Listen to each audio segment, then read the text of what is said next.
खरा क्रियायोग काय आहे किंवा क्रियायोग कसा करायचा आहे, कसं आसन हवं आहे, कशी बैठक हवी आहे, योग म्हणजे काय, योगी म्हणजे काय, संन्यासी म्हणजे काय, कसं निष्काम कर्म करायला हवं, ते जेव्हा मी अप्लाय करते काही टेक्निक्स, मग ते पूर्ण समर्पित होऊन जातात.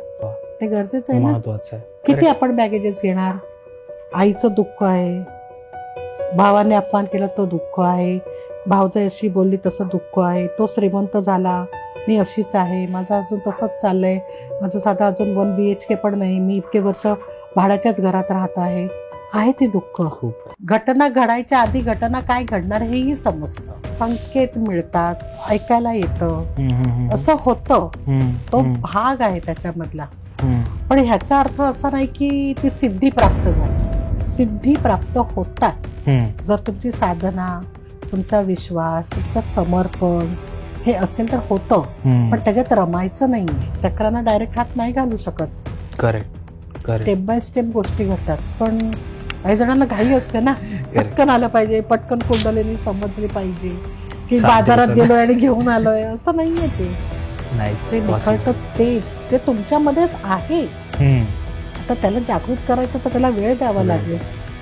ज्ञानेश्वरी आणि क्रियायोग हे कसे कनेक्टेड आहे की जर माझ्याकडे भगवद्गीता असेल तर मग ज्ञानेश्वरी का वाचावं? 6व्या अध्यायात किंवा एकंदर श्रीकृष्णांनी सांगितलंय अर्जुनाला की तू योगी बन.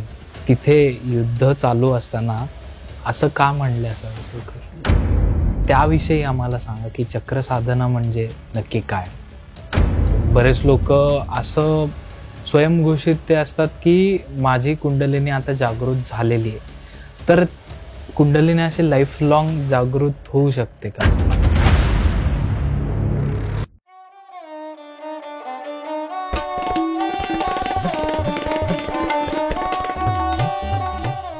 कॉस्मोस्टार मीडिया प्रेझेंट्स स्वीट टॉक्सच्या आजच्या पॉडकास्टमध्ये तुमच्या सगळ्यांचं मनापासून स्वागत. आज आपल्या पॉडकास्टवर कमबॅक होतोय डॉक्टर योगिनी उज्ज्वला, म्हणजे आम्ही ज्यांना प्रेमाने आऊ म्हणतो त्यांचा. तर आऊ, तुमचं परत स्वागत आहे आपल्या पॉडकास्ट. श्रीहरी. आणि मागच्या पॉडकास्टमध्ये लोकांना एवढ्या छान गोष्टी आवडल्या होत्या ज्याच्यामध्ये आपण क्रियायोग आणि कुंडलिनी विषयी आपण बोललो होतो आणि लोकांनी याचा पार्ट 2 आला पाहिजे असं सांगितलं होतं. आणि त्या पॉडकास्टमध्ये आपण पहिलाच प्रश्न म्हणजे मी जो विचारला होता त्याच्यावर तुम्ही सांगितलं होतं ज्ञानेश्वरी बाबतीत. तर मग हा पॉडकास्ट ज्ञानेश्वरीवर व्हावा आणि क्रियायोग विषयी सुद्धा त्यात माहिती मिळावी अशी आमची इच्छा आहे. तर त्याविषयी आज आपण पॉडकास्ट करूयात आणि तुमची अनुमती असेल तर पॉडकास्ट सुरू करूयात. तत्पूर्वी फक्त जे आपल्याला पहिल्यांदा बघत असतील तर त्यांच्यासाठी थोडीशी तुमची ओळख करून द्याल परत एकदा. श्रीहरी सर्वप्रथम सगळ्यांना, आणि ज्यांनी पहिला पॉडकास्ट बघितला त्यांचे तर खूप खूप आभार आणि धन्यवाद की त्यांनी खूप प्रेम दिलं मला ह्या पहिल्या पॉडकास्टला आणि भरभरून आशीर्वाद पण मिळाले. आणि कामाकरता त्यांनी जो सपोर्ट दिला, येऊन शिबिरं जॉईन केली, त्याकरता परत एकदा धन्यवाद. आणि आता सोहमदादा म्हणाला त्याप्रमाणे ओळख करून काय द्यायची, मी सेवेकरी आहे बाबाजींची आणि माऊलींची. ज्ञानेश्वरीचा प्रचार प्रसार करणं, त्याचबरोबर मावतर बाबाजी ह्यांचा क्रियायोग ह्याचा प्रचार प्रसार करणं, हे त्यांनी नेमून दिलेलं कार्य करत आहे. स्वतःची ओळख अशी आता नाही राहिली, कारण दुसरं आता काही कार्यच नाही राहिलं माझ्याकरता. ही 2 कार्य ही निरंतर करते आणि ह्याकरता ही सगळी धावपळ किंवा खटाटोप. आणि बाकी आता क्रियायोग पहिल्या पॉडकास्टमध्ये सांगितलाच आहे. आता क्रियायोगाचा आणि ज्ञानेश्वरीचा कसा संबंध आहे हे त्यावेळेला मी असा अजाणता उल्लेख केला होता. आता तो पूर्णपणे सांगायचा प्रयत्न माझ्याकडून मी म्हणणार नाही, कारण ते त्यांच्याकडून होणार आहे. कारण ज्ञानेश्वरीवरती मी काय बोलावं, अजून मी स्वतः मुंगी एवढी पण नाही आहे. कारण ज्ञानी यांचा राजा सखा माझा ज्ञानेश्वर, तर त्याच्यावरती मी बोलणं खूप मोठं काम होईल ते, आणि तो अधिकार खरंच माझा नाही आहे. पण लोकांपर्यंत ज्ञानेश्वरी पोचावी, माऊली काय सांगत आहेत हे ज्ञान आजच्या पिढीला व्हावं ह्या करता प्रयत्न. कारण मगाशी सोहमदादाशी बोलताना कळलं की नवीन पिढीला अजून काही काही गोष्टी नाही माहिती आहेत किंवा हो. येणारी जनरेशन त्यांना नाही माहिती आहे, तर तो एक प्रयत्न असेल की काय म्हणतायत माऊली आणि ह्याचा उपयोग आत्ताच्या काळामध्ये आपल्याला कसा करून घेता येईल, त्याचबरोबर क्रियायोग पण कसा उपयोगी पडेल हा प्रयत्न आहे माझा. तर नक्कीच सोहमदादा आता कसं काय बघूया कसं चालेल, पण आवडेल अशी आशा करते मी. नाही, नक्कीच आवडेल लावू. आणि तुमची अनुमती असेल तर आज पॉडकास्टला आपण सुरुवात करूया. नक्की. येस. आणि मला फक्त प्रेक्षकांना सांगावं असं वाटेल की अजून जर तुम्ही चॅनलला सबस्क्राईब केलं नसेल तर प्लीज सबस्क्राईब करा आणि पॉडकास्टला लाईक करा, म्हणजे ज्यांना क्रियायोग विषयी माहिती हवी असेल, ज्ञानेश्वरी रिलेटेड माहिती हवी असेल, त्यांच्यापर्यंत हा पॉडकास्ट पोहोचेल. तर आऊ सुरू करूयात. हो ना. आणि थोडंसं फ्लॅशबॅकमध्ये जावं असं वाटेल की जसं मी म्हटलं की पहिल्यांदा जे पॉडकास्ट बघतात तर त्यांच्यासाठी थोडक्यात क्रियायोग काय आहे प्लीज सांगा. क्रियायोग म्हणजे श्वासांचं गणित आहे. हम्म. तो श्वास कसा घ्यायचा आहे, श्वासांबरोबर आपलं स्वतःचं वैयक्तिक नातं काय आहे, हम्म. कारण प्रत्येकाची आपली स्वतःची एक लय आहे हम्म. आणि आपण ती लय ना विसरलोय या बरोबर. धकाधकीच्या आयुष्यामध्ये. आपल्याला माहीतच नाही की अरे आपला श्वास कसा आहे, Correct. आपण अर्धवट घेतोय का पूर्ण घेतोय. आणि जे आता जे रोग आपण सगळे म्हणतो आजार हम्म. हे जे होत आहे, तर ते काही दुसरं नसून आपले श्वास बिघडतात हा. आणि त्याच्यामुळे ती सुरुवात होते. आणि मन जे पळतंय, कारण डिप्रेशन, एन्झायटी आणि हे जे आता मानसिक जे आजार जास्त सुरू झालेत, बरोबर. तर त्याच्यावरती खरं उतार किंवा जर अभ्यास जर करायचा म्हटलं किंवा मेडिसिनच आपण म्हटलं हम्म. तर तो क्रियायोग आहे. ओके. कारण जेव्हा श्वास आपला बरोबर होतो त्याच वेळेला आपलं मन आधी स्थिर होतं आणि मन स्थिर झालं की त्याचबरोबर शरीर स्थिर व्हायला लागतं. आणि म्हणून क्रियायोग हा महत्वाचा आहे. बर. तर श्वासांची ती एक प्रकारची भैरवीच आहे वा. आणि आपली स्वतःची भैरवी आपल्यालाच माहित नाहीये ती कशी गायची आहे. हा हा. आणि म्हणून श्वासांचं गणित आधी समजून घ्यावं लागेल की हे गणित काय आहे, हम्म. किती श्वास घेतले पाहिजे, कसे घेतले पाहिजेत, हम्म. जेणेकरून आपण रोज आपला स्टॅमिना वाढला पाहिजे, आपली स्ट्रेंथ वाढली पाहिजे, आपण फोकस व्हायला पाहिजे हा. किंवा आपल्याला जे करायचं आहे आयुष्यामध्ये हम्म. तर ते मिळवण्यासाठी धडपड तर करतो आपण, बरोबर. खूप धडपड करतो, पण यश नाही मिळत. हम्म. आणि मग आपण परत इथे नैराश्य येतं की अरे मी एवढं करून मला का यश काहीच नाहीये. नाही. तर हे सगळं जेव्हा आपल्याला मिळवायचं असेल तर सर्वात प्रथम स्वतःचा अभ्यास करणं म्हणजे स्वतःचा श्वासाचा अभ्यास करणं हा महत्वाचं आहे. अच्छा. आणि तोच आहे क्रियायोग. बर. आणि जेव्हा तो आपण जगायला शिकतो, कारण तेव्हा आपण स्वतःची मैत्री करतो, हम्म. आपण आपल्या आत्मस्वरूपाकडे जातो. बर. आणि मग ते आत्मस्वरूप म्हणजे काय हम्म. हे आता ज्ञानेश्वरी सांगेल. हा. वा वा वा. आता तोच मला प्रश्न पुढे न्यावासा वाटेल की ज्ञानेश्वरी आणि क्रियायोग हे कसे कनेक्टेड आहेत. खूप जवळचा संबंध आहे. म्हणजे माझ्या बाबतीत तर ते मिरॅकल आहे. हम्म. क्रियायोग शिकल्यानंतर किंवा बाबाजींनी शिकवल्यानंतर हे सगळं, आणि नंतर जेव्हा ज्ञानेश्वरी मला माझ्या गुरूंकडनं मिळाली, हम्म.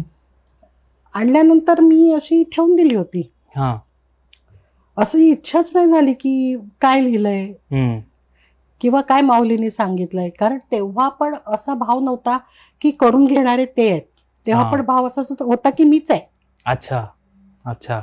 कारण अहंकार सुटत नाही ना लवकर. बरोबर. जरी आध्यात्मिक आपण वळणावरती असलो तरी अहंकार हा मध्ये मध्ये येत असतो, कारण येतोच. कलियुगामध्ये आहोत आपण. बरोबर. त्यामुळे इच्छा नाही झाली, हा ठीक आहे ज्ञानेश्वरी आहे ज्ञानेश्वरी.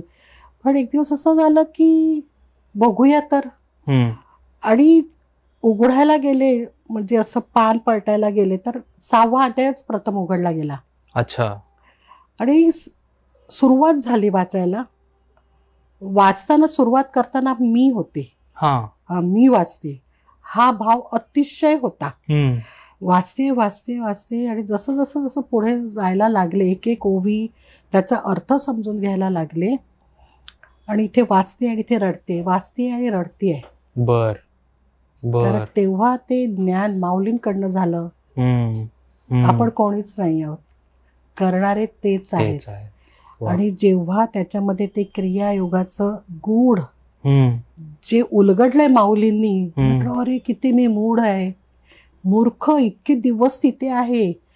खरा क्रियायोग काय आहे किंवा क्रियायोग कसा करायचा आहे, कसं आसन हवं आहे, कशी बैठक हवी आहे, योग म्हणजे काय, योगी म्हणजे काय, संन्यासी म्हणजे काय, कसं निष्काम कर्म करायला हवं, हे सगळं तर भगवंतांनी सांगितलं. त्याचं संपूर्ण सार माऊलींनी सांगितलंय साध्या सोप्या शब्दात. आणि आपण इथे तिथे फिरतोय आणि इतके दिवस मी अजिबात बघितलं नाही आणि अतिशय रडले. बर की म्हणतात ना, आपल्या शेजारी खाण आहे सोन्याची, आपण इकडे तिथे शोधतोय की कुठून मला सोनं मिळेल आणि लक्षच नाही. आणि मग नंतर मात्र मग ते माऊलींच्या तेव्हापासून अगदी प्रेमात पडले. जिथे तिथे माऊली, कारण त्यांच्याशिवाय आता नाही सुचत काही. आणि अध्याय 6 म्हणजे रोज तो नवीन आहे, रोज ती प्रत्येक ओवी नवीन आहे. आज मी शिकले, परत उद्या त्याचा वेगळा अर्थ निघतो. अच्छा.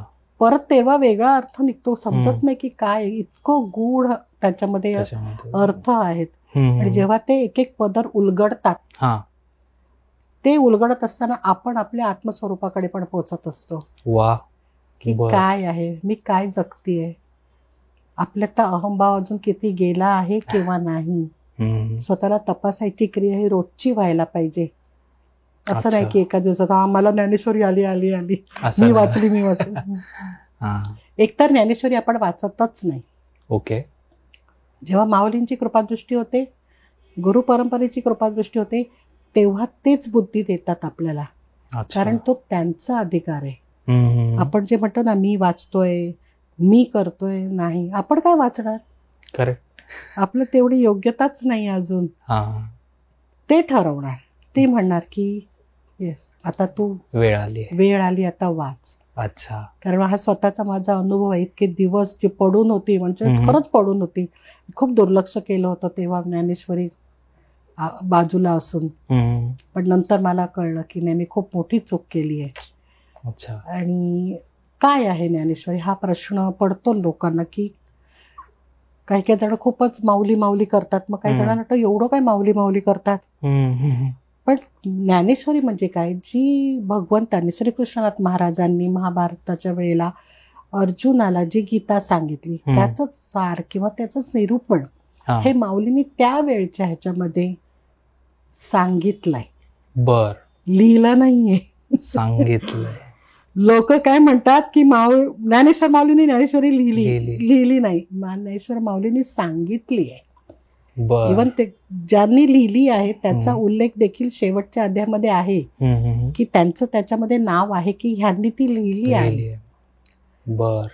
पण लोकांना अजून माहित नाही नक्की काय आहे. आणि तेवढेच अध्याय आहेत, 18 अध्याय आहेत. आणि सगळ्यात शेवटी माऊलींनी त्याच्यामध्ये पसायदान मागितलं, संपूर्ण विश्वाकर्ता, की काय हवं आहे, कोणासाठी हवं आहे आणि कशा करता हवं आहे. पसायदान आपण म्हणतो, पण नक्की काय आहे त्याचा अर्थ हे कोणी जाणून नाही घेत. वरवरचे अर्थ खूप आहे, पण नक्की त्याचा गूढार्थ काय आहे हे समजण्याकरता रोज आपल्याला हरिपाठ वाचणं महत्वाचं आहे. कारण शेवटी हरिपाठ जेव्हा वाचतो, त्याच्यानंतर जेव्हा ते पसायदान म्हणतो, तेव्हा त्याचे मगासारखेच मी म्हणते त्याप्रमाणे पदर उलगडत जातात. पसायदान पण रोज वाचतो तेव्हा स्वतःतला अहंभाव हा हळूहळू निघायला सुरुवात होते. एका दिवसात तर नाहीच होऊ शकत. असं नाही की आज ताईने सांगितलंय आणि सो म्हणतो मला आता कळलंय, माझा अहंकार संपला, असं नसतं. कारण अहंकार ही गोष्ट अशी आहे ना, असं आपल्याला वाटतं निघाला आणि तो मध्येच परत वरती येतो. आणि तो कसा, कुठे, केव्हा वरती येईल ना, हे आपल्याला नाहीच सांगता येत. बरोबर. त्याचबरोबर आजच्या युगामध्ये जी ही मुलं आहेत की ज्ञानेश्वरी कशा करता, कारण माझी मुलं तुमच्याच वयाची आहेत, का करायचं, कशाला करायचं, त्याने काय होतंय. ज्ञान त्याच्यामधलं जे देणार आहे ते स्वतः ज्ञानेश्वर माऊली. त्यांनी जे सांगितलंय ते फक्त ज्ञानच आहे. आपल्याला जे मिळतंय ते फक्त ज्ञानच आहे. आणि ज्ञानाशिवाय दुसरं काहीच नाहीये. असा कुठला ग्रंथ आहे का ज्याच्यामध्ये ज्ञानच फक्त नाहीये. फक्त माऊलींनी जी ज्ञानेश्वरी सांगितली आहे त्याच्यामध्ये ज्ञानाशिवाय दुसरं तुम्हाला काहीच मिळत नाही. बर बर. पण ज्ञान कोणाला नकोय. आपण ज्ञानासाठी वेगवेगळे कोर्सेस करतो, पण हे ज्ञान आपल्या आतमध्ये आहे, आपल्या आत्मस्वरूपामध्ये. मग ते आत्मस्वरूप म्हणजे काय? अच्छा. आणि त्याच्याकरता त्यांनी पहिलीच ओवी सांगितली आहे, ओम श्री गणेशाय, ओम नमो जी आद्या, वेद प्रतिपाद्या, जय जय स्वसंवेदन्या आत्मरूपा. सुरुवातच त्यांनी आत्मस्वरूपाने केली आहे, की आत्मस्वरूप काय आहे, नक्की आत्मस्वरूपाला काय हवंय, आत्मस्वरूपाचा प्रवास काय आहे हे आपल्याला नाही माहिती. आपण देहाने जगतोय, कारण देह भोग भोगण्यासाठी येतो, पण आत्मस्वरूपाचा प्रवास निरंतर आहे. त्याला त्याची कामं माहिती आहेत, कुठून आलोय, कसं आलोय, काय काय कर्म केली आहेत, कशा प्रकारे जायचंय हे आपल्याला नाही माहिती, पण आपण देहामध्ये अडकतो. आणि आत्मस्वरूपाचा प्रवास म्हणजेच शेवटी ज्ञानेश्वरीचा अभ्यास आहे. आणि जो 6वा अध्याय आपण जे बोलणार आहोत तो आत्मसंयम योग, ज्याच्यामध्ये क्रियायोग म्हणजे नक्की काय, कुंडलिनी म्हणजे काय, कुंडलिनी जेव्हा जागृत होते तेव्हा काय होतं, कशा प्रकारे ती काम करते, आणि मग कसा तो आत्मसाक्षात्कार होतो, ते म्हणजे 6वा अध्याय आत्मसंयम योग. वा वा. आता तुम्ही उल्लेख केला हरिपाठाचा, तर हरिपाठ आणि ज्ञानेश्वरीमध्ये काय फरक आहे का? पहिली गोष्ट, कारण की जसं तुम्ही सांगितलं की हरिपाठानंतर पसायदान आहे, ज्ञानेश्वरी नंतर सुद्धा पसायदान आहे, सो युथ मध्ये ते थोडं कन्फ्युजन होऊ शकतं. तर त्या हरिपाठामध्ये अभंग आहेत छोटे, की त्याच्यामध्ये आपलं रोजचं वर्तन काय असावं, कसं असावं, त्याच्यामध्ये पण बरेच गुढार्थ आहेत हरिपाठामध्ये. आणि बरेच अभंग असे आहेत की वाचताना असं आपल्याला वाटतं की साधा आहे अभंग, पण तसं नाहीये. द्वारकेचा राणा पांडवा घरी, म्हणजे द्वारका म्हणजे कोण, त्याचा राणा कोण, पांडव कोण, त्याचे गुढार्थ आहेत. आणि ह्याचा तो अभ्यास आहे. आणि जेव्हा तो अभ्यास आपण करतो तेव्हा कळतं, अच्छा पांडव म्हणजे पंचेंद्रिय आहेत, राणा म्हणजे तो श्वास आहे. अच्छा, हे असं जेव्हा ते अर्थ गुढार्थ आपण गुरु समोर जेव्हा अभ्यासाला बसतो तेव्हा ते समजतात की अच्छा हे असे अर्थ आहेत. नाहीतर वाचताना असं वाटतं की हा हरिमुखे म्हणा, हरिमुखे म्हणा, असं आपण म्हणत जातो, पुण्याची गणना कोण करी, पण तसं नाही येते. आणि ज्ञानेश्वरीमध्ये त्यांनी सखोलच पूर्ण गीतेचं सार सांगितलंय. आणि मग शेवटच्या अध्यायामध्ये त्यांनी मग विश्वाकर्ता त्यांनी दान मागितलंय, जे त्यांचे गुरु आहेत निवृत्तीनाथ महाराज, त्यांच्याकडे. आणि मग तेच पसायदान मग हरिपाठामध्ये शेवटी त्यांनी ते दिलेलं आहे. बर बर. जे खळांची व्यंकटी सांडवता या सत्कर्मी रती वाढो. आपण काय म्हणतो, व्यक्ती खराब आहे, पण माऊली म्हणतात व्यक्तीमधले दोष काढा. व्यक्ती चांगली आहे, दोष काढले तर ती व्यक्ती तुझ्या माझ्यासारखीच आहे. बरोबर. हल्ली कोणाला वेळ नाहीये एवढा विचार करायला, आणि आपण माऊली होऊ शकत नाही. त्यांच्यासारखी माया, त्यांच्यासारखं कारुण्य, त्यांच्यासारखं प्रेम हल्ली मुश्किल आहे. प्रयत्न करू शकतो, खरं की निदान चला ठीक आहे, अगदी तेवढं नाही, कारण कलियुग आहे, फरक पडतो.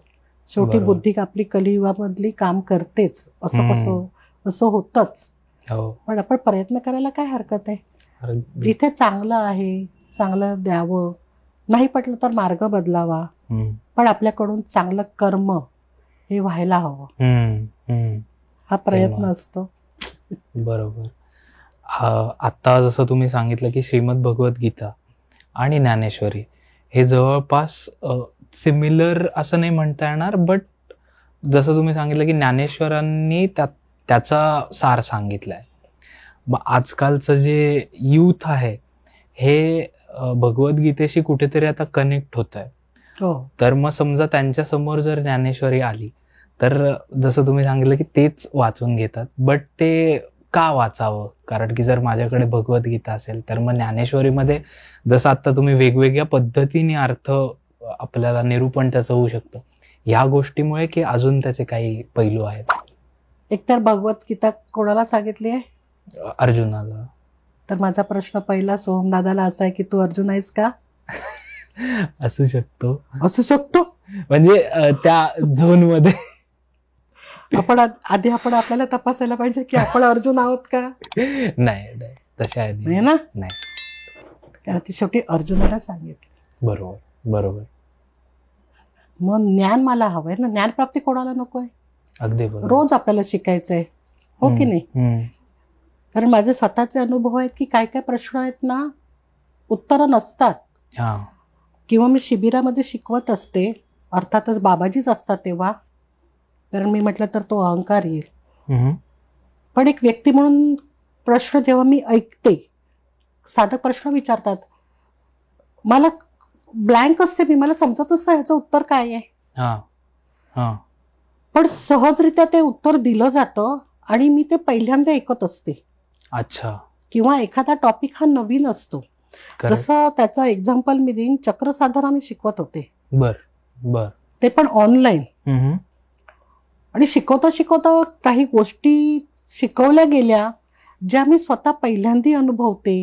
मी म्हटलं आज हे वेगळं झालं काहीतरी. मग नंतर नेक्स्ट डे परत मी त्याचा अभ्यास केला. माझी दुसरी एक साधक आहे तिच्याबरोबर. आणि ते सगळं, अरे हो हे असंच आहे. म्हणजे ते जास्वंदाचं फूल लाखो वेळेला आपण हातामध्ये घेतलंय, लाखो वेळेला त्याला पाहिलंय, लाखो वेळेला गणपतीला वाहिलंय, पण ते जास्वंदाचं फूल म्हणजे आपलं मूलाधार चक्र आहे हे समजलंच नाही इतक्या वर्षांमध्ये. बापरे. ओके. हे त्यांनी शिकवलं. हे ज्ञान त्यांनी दिलं.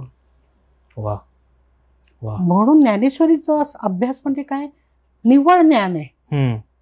निव्वळ ज्ञान, दुसरं काहीच मिळत नाही तुम्हाला. दुसरी एक गोष्ट मिळते जी महत्वाची आहे, गुरुभक्ती. गुरुभक्ती शिवाय आणि ज्ञानाशिवाय ज्ञानेश्वरीमध्ये काहीच नाही.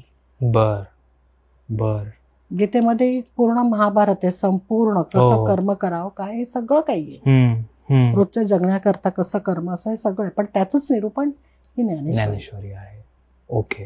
आणि ज्ञान तर हवंय, कारण ज्ञान आपण मगाशी म्हणाल्याप्रमाणे आपल्या आतच आहे. पण त्याचं आता हा दिवा आहे, बरोबर, आता छान प्रकाश देतोय. करेक्ट. आपण म्हणतो दिवा छान आहे, हो की नाही?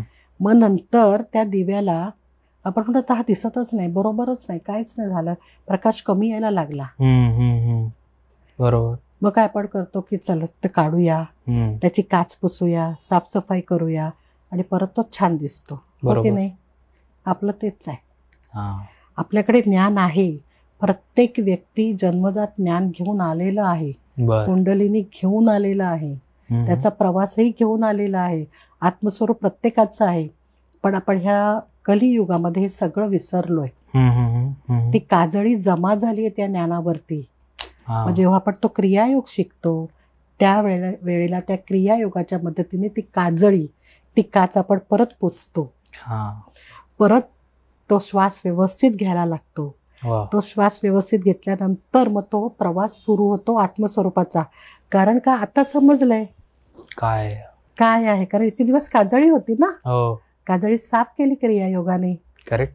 मग तपासायला सुरुवात होते की मी काय करते, बोलणं योग्य आहे अयोग्य आहे.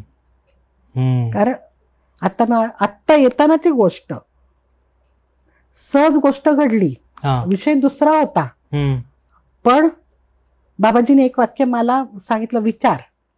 मी विचारलं, मला साधिकेने सांगितलं हो आहे ना, खूप नाहीये, आध्यात्मिक नाहीये, पण व्यक्ती म्हणून एवढा आहे ना. अच्छा. कारण क्रियायोग आणि गुरु हे तुम्हाला तपासायला लावतात, तू काय करतेस, कसं वागते, तू जे वागते ते आहे. कारण एवढासाही अहंकार तुम्हाला जेवढे तुम्ही वर गेलात ना खाली घेऊन येतो. आपण आपल्या मस्तीमध्ये चालतो, हो छान झालं, मी केलं, माझ्यामुळे झालं. अध्यात्मामध्ये गुरु परंपरेला नाही चालणार. ते तुम्हाला नाही, परत या, परत अभ्यास करा, परत शिकून ते तसं. त्यामुळे ज्ञानेश्वरी ही माझ्याकरता अतिशय जीवाशी म्हणा, हृदयाशी म्हणा, श्वास म्हणा. माझं जसं मी म्हणते क्रियायोग माझा श्वास आहे, बाबाजी श्वास, तसंच ज्ञानेश्वरी बाबत आहे, माऊलीन बाबत आहे. आता एवढंच आयुष्य, क्रियायोग, महावतार बाबाजी आणि ज्ञानेश्वरीचा अभ्यास. बाकी आता काय राहिलंच नाहीये वेगळं. वा, भगवंताच्या त्यांच्याच चरणी. आणि ते त्यांनी करून घ्यावं हीच त्यांच्याकडे प्रार्थना नेहमी असते. कारण व्यक्ती म्हणून काही गोष्टी घडू शकतात, त्या होऊ नयेत म्हणून अवेअरनेस. Correct correct. पण मग आता ज्ञानेश्वरी जर आपल्या समोर आली तर ती वाचण्याचे किंवा त्याचे काही नियम आहेत किंवा काही अशा गोष्टी आहेत जसं आपण बाकी ग्रंथांचं बघतो, फॉर एक्झाम्पल श्रीपाद श्रीवल्लभ चरित्रामृत कर्मकांड. कर्मकांड काही आहे त्याला? काहीच नाही. ज्ञान घेण्यासाठी काय कर्मकांड असावं हा. असं माऊलींनी कुठेही उल्लेख नाही केलाय. साधना जेव्हा ते माझ्याकडनं करून घेतात ना, मी अंथरुणातून उठते, फ्रेश होते आणि बसते. अच्छा अच्छा. काही नाही की आंघोळ कर, स्नान कर, असं कर तसं कर, असं नाही. आता समजापेक्षा अनुभवच. 2-3 वर्षापूर्वी माझा पायाचा काही प्रॉब्लेम झालेला. बसताही येत नव्हतं. अचानकपणे झोपून केला यार पाठ. अच्छा. झोपून ज्ञानेश्वरी. कारण ती एकच अशी वस्तू आहे ना की जी आता ही ज्ञानेश्वरी आहे माझी, जी गुरुने दिली आहे, ही मी अशी कवटाळून झोपायची. एकच वस्तू. बर. आधार वाटतो. कधी कधी असं मी म्हणणार नाही की मला नैराश्य नाही येत, होऊ शकतं ना, माणूस आहे ना मी. करेक्ट. त्यावेळेला ही एकच गोष्ट असते की जिथे मी कवटाळून बसते की नाही, मला मार्ग दाखवा. चुकते ना मी पण. बरोबर. आणि माणूस आहे तर चुका होणार, पण त्या चुका ओळखून परत पुढे जाणं, त्या परत होऊ न देणं, हे आपल्या हातात आहे. बरोबर. पण नाही म्हटलं तर आपण तेच करतो. चूक झाली, परत झाली की तो गुन्हा होतो. तोच गुन्हा परत केला की मग अपराध होतो. अच्छा. आणि मग अपराध झाला तरी तुम्हाला वाटतं की नाही मीच बरोबर आहे, मग मात्र त्यांची लाठी पडते. मग तेव्हा आपण म्हणतो तू माझ्यावर असं का केलं. पण आपल्याला कळतच नाही ना की आपण चुकलोय, ते अपराधापर्यंत पोहोचलोय आपण. करेक्ट. मगाचपासून मी ज्ञानेश्वरी वाचली असं म्हणतोय, पण खरं ज्ञानेश्वरी म्हणजे खूप लोक म्हणतात की आज मी ज्ञानेश्वरी वाचली किंवा मी वाचतो बरं का रेग्युलर. पण हे मग योग्य आहे, वाचणं आहे की त्याचं प्रॉपर पठण असलं पाहिजे? एकतर ज्ञानेश्वरी वाचणं नाहीये, ती त्यांची कृपा. अच्छा. जेव्हा ते ठरवतात ना, ते वाचून घेतात आपल्याकडनं. आपण आपली योग्यताच नाही हो अजून. त्यांची कृपा व्हायला हवी ना. करेक्ट. एवढं गुढार्थ आहे, एवढं ज्ञान आहे का आपली योग्यता अजून? नाहीये. करेक्ट. किंवा जे सांगतात माऊली, कर्म म्हणजे काय, निष्काम कर्म म्हणजे काय, सांख्य योग काय, आत्मसंयम योग काय, राजविद्या गुह्य योग काय, कळत नाही. बाउन्सर जातात अजूनही. खरंच नाही कळत काय लिहिलंय. म्हणजे मराठीमध्ये वाचून देखील, म्हणजे इथे वाचून प्राकृत वाचून मराठीत जरी अर्थ वाचायला गेलं ना, कळत नाही नक्की. बापरे. कारण रोज अर्थ वेगळा. मग नक्की अर्थ काय घ्यायचा? पण जेव्हा आपण हे वाचून आयुष्य जगायला लागतो तेव्हा कळतं की अरे हा, आता ही ओवी इथे अशी बसतीये आणि तीच ओवी दुसऱ्या वेळेला अशी बसतीये. ओके. हे मग जेव्हा आपण जगतो ना तेव्हा ते समजायला लागतं. बर. काय आहे ते. बर. आता मग पुढे जाताना मला हेच विचारावं वाटेल की आपण ज्ञानेश्वरीच्या 6व्या अध्यायाबद्दल बोलतोय, तर एक्झॅक्टली आता काय आहे 6व्या अध्यायामध्ये पूर्ण? 6वा अध्याय म्हणजे खजिना आहे. बर. जितक्यांदा वाचणार तितक्यांदा तो खजिना तुम्हाला मिळणार. माऊलींनी 17वी कला जी आहे, हा गुढार्थ आहे त्याच्यातला, जो माहित नाहीये लोकांना, त्या गुढार्थापर्यंत माऊलींनी नेलंय की 17वी कला काय आहे. साधं वाचताना आपल्याला वाटतं की वायू म्हणजे प्राणवायू बद्दल बोललेत, अपानवायू बद्दल बोललेत, चक्रांबद्दल बोललेत किंवा बंधांबद्दल बोलले आहेत, बैठक कशी असावी. पण त्याच्यानंतर जे काही घडतं ते वाचताना वाटतं की असंच आहे. त्याच्यामध्ये त्यांनी जे गुढार्थ सांगितले की 17वी कला काय आहे, कसं तिथपर्यंत मला पोचायचं आहे, ते जाणून घेणं म्हणजे आत्मसंयम योग 6वा अध्याय. अच्छा. क्रियायोग नक्कीच मावतार बाबाजींचा आहे, कारण कलियुगीन माणसासाठीच त्यांची निवड झाली आणि परत तो आलाय. पण मुळात तो क्रियायोग दिलाय भगवंतांनीच, आणि त्याचं पूर्ण सार छोट्या ह्याच्यामध्ये माऊलीने दिलाय. अच्छा. त्याच्यामध्ये योगियो म्हणजे काय आहे, कर्म कसं केलं पाहिजे, ह्या छोट्या म्हणायला छोट्या गोष्टी आहेत. बर. की तू बस, आता बैठक आहे, बसलोय आपण, नाही, ते बसणं पण कसं असावं आणि ते का असं असावं. कारण हल्लीचे प्रश्न पडतात ना, काय झालं मी असं बसलो तर. Correct correct. मुलांना आपण जर सांगितलं तिने झोपू नको रे आता, काय झालं, मग आपण काय मोठी माणसं, अरे तिन्ही सांजेची वेळ आहे ना, मग काय झालं तिन्ही सांज झाली तर, मला झोप आली मी झोपतो, पण त्याच्या मागे अर्थ आहेत, का नाही झोपू. मग हे सगळे अर्थ जे आहेत ना, की का बैठक गरजेची आहे, का आसन महत्वाचं आहे, हे सगळं त्याच्यामध्ये आहे. आणि सरते शेवटी त्यांनी पूर्ण आपल्याला त्या 17वी कला म्हणजे काय तिथपर्यंत शिकवलंय. पण नक्कीच त्याच्याकरता गुरु लागतात. अच्छा. वाचून नाही 17वी कला समजत. सदेह गुरु. हो, सदेह गुरु. माऊली आले तर त्या साधकाचं भाग्य, कारण त्याचा प्रवास काय माहित नाही आपल्याला. बरोबर बरोबर. माऊली येत नाहीत का असं मी म्हणणारच नाही, येतात. तर खरंच तुमचा तेवढा प्रामाणिक भाव, तेवढी निस्वार्थी सेवा आणि तेवढंच त्यांच्याबद्दल प्रेम असेल ना, येतात माऊली. शिकवतात तुम्हाला, कारण हे अनुभवाचे बोल आहेत. आणि सहजरित्या होतं ते. पण त्याकरता तेवढं समर्पण गरजेचं आहे. इथे शॉर्टकट नाही चालत.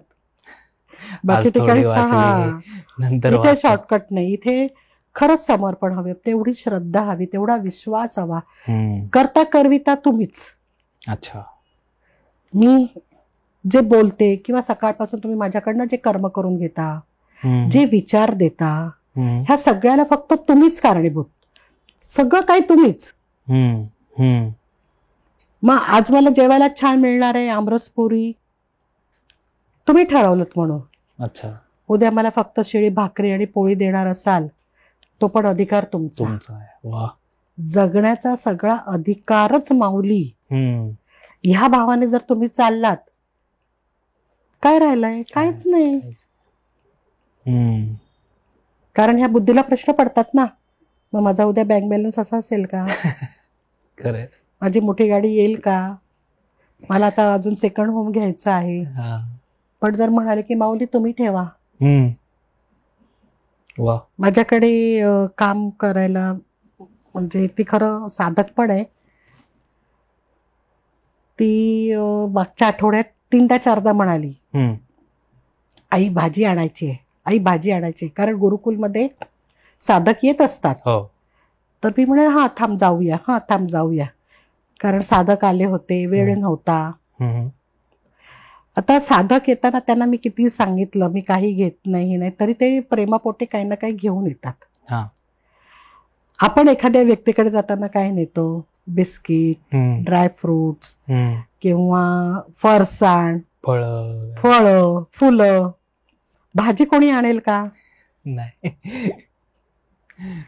पण ती सोय केली बाबाजींनी आणि माऊलींनी. एक साधिका आली आणि ती एवढी मोठी पिशवी भरून भाज्या घेऊन आली. तर मी पाहतच बसले आणि त्या माधुरीला म्हटलं बघ बघ काय आहे. ती पण अचंबित झाली की अजून आज आठवडा हा संपेल, आता अजून ती भाजी नाही संपली. हे केव्हा होतं, त्यांची कृपा. कारण ते बघतायत ना की हिला खरंच नाही वेळ आहे, तिचं चालू आहे. देहातीत उजूला आणायचंच आहे, गरज आहे, साधक येणार त्यांना जेवायला द्यायचंय. म्हटलं थांब जाऊया. म्हणजे मुलांना पण जेव्हा मी सांगितलं ते पण म्हणजे नवल वाटलं की भाजी कोण नाही आणत, असं कोण. म्हणजे मी तरी नाही अजून पाहिलं की आपण, म्हणजे मी पण कोणाकडे भाजी नाही घेऊन गेले. जास्तीत जास्त काय आपण घरामध्ये बनवलेली खीर, शिरा असं नाही, पण भाजी नाही नेत, रॉ भाजी असं. सगळी भाजी एवढी पिशवी भरून. हे तेव्हाच घडतं जेव्हा आपण त्यांच्या प्रती पूर्ण समर्पित होतो. होतो. बर बर. त्याच्यामध्ये म्हणजे 6व्या अध्यायात किंवा एकंदर श्रीकृष्णांनी सांगितलंय अर्जुनाला की तू योगी बन. तर ह्याचा अर्थ काय असावा की योगी बन हे तिथे युद्ध चालू असताना असं का म्हणले असावे श्रीकृष्ण? तपी, ज्ञानी आणि कर्मी. हा, बरोबर. तपी म्हणजे कोण?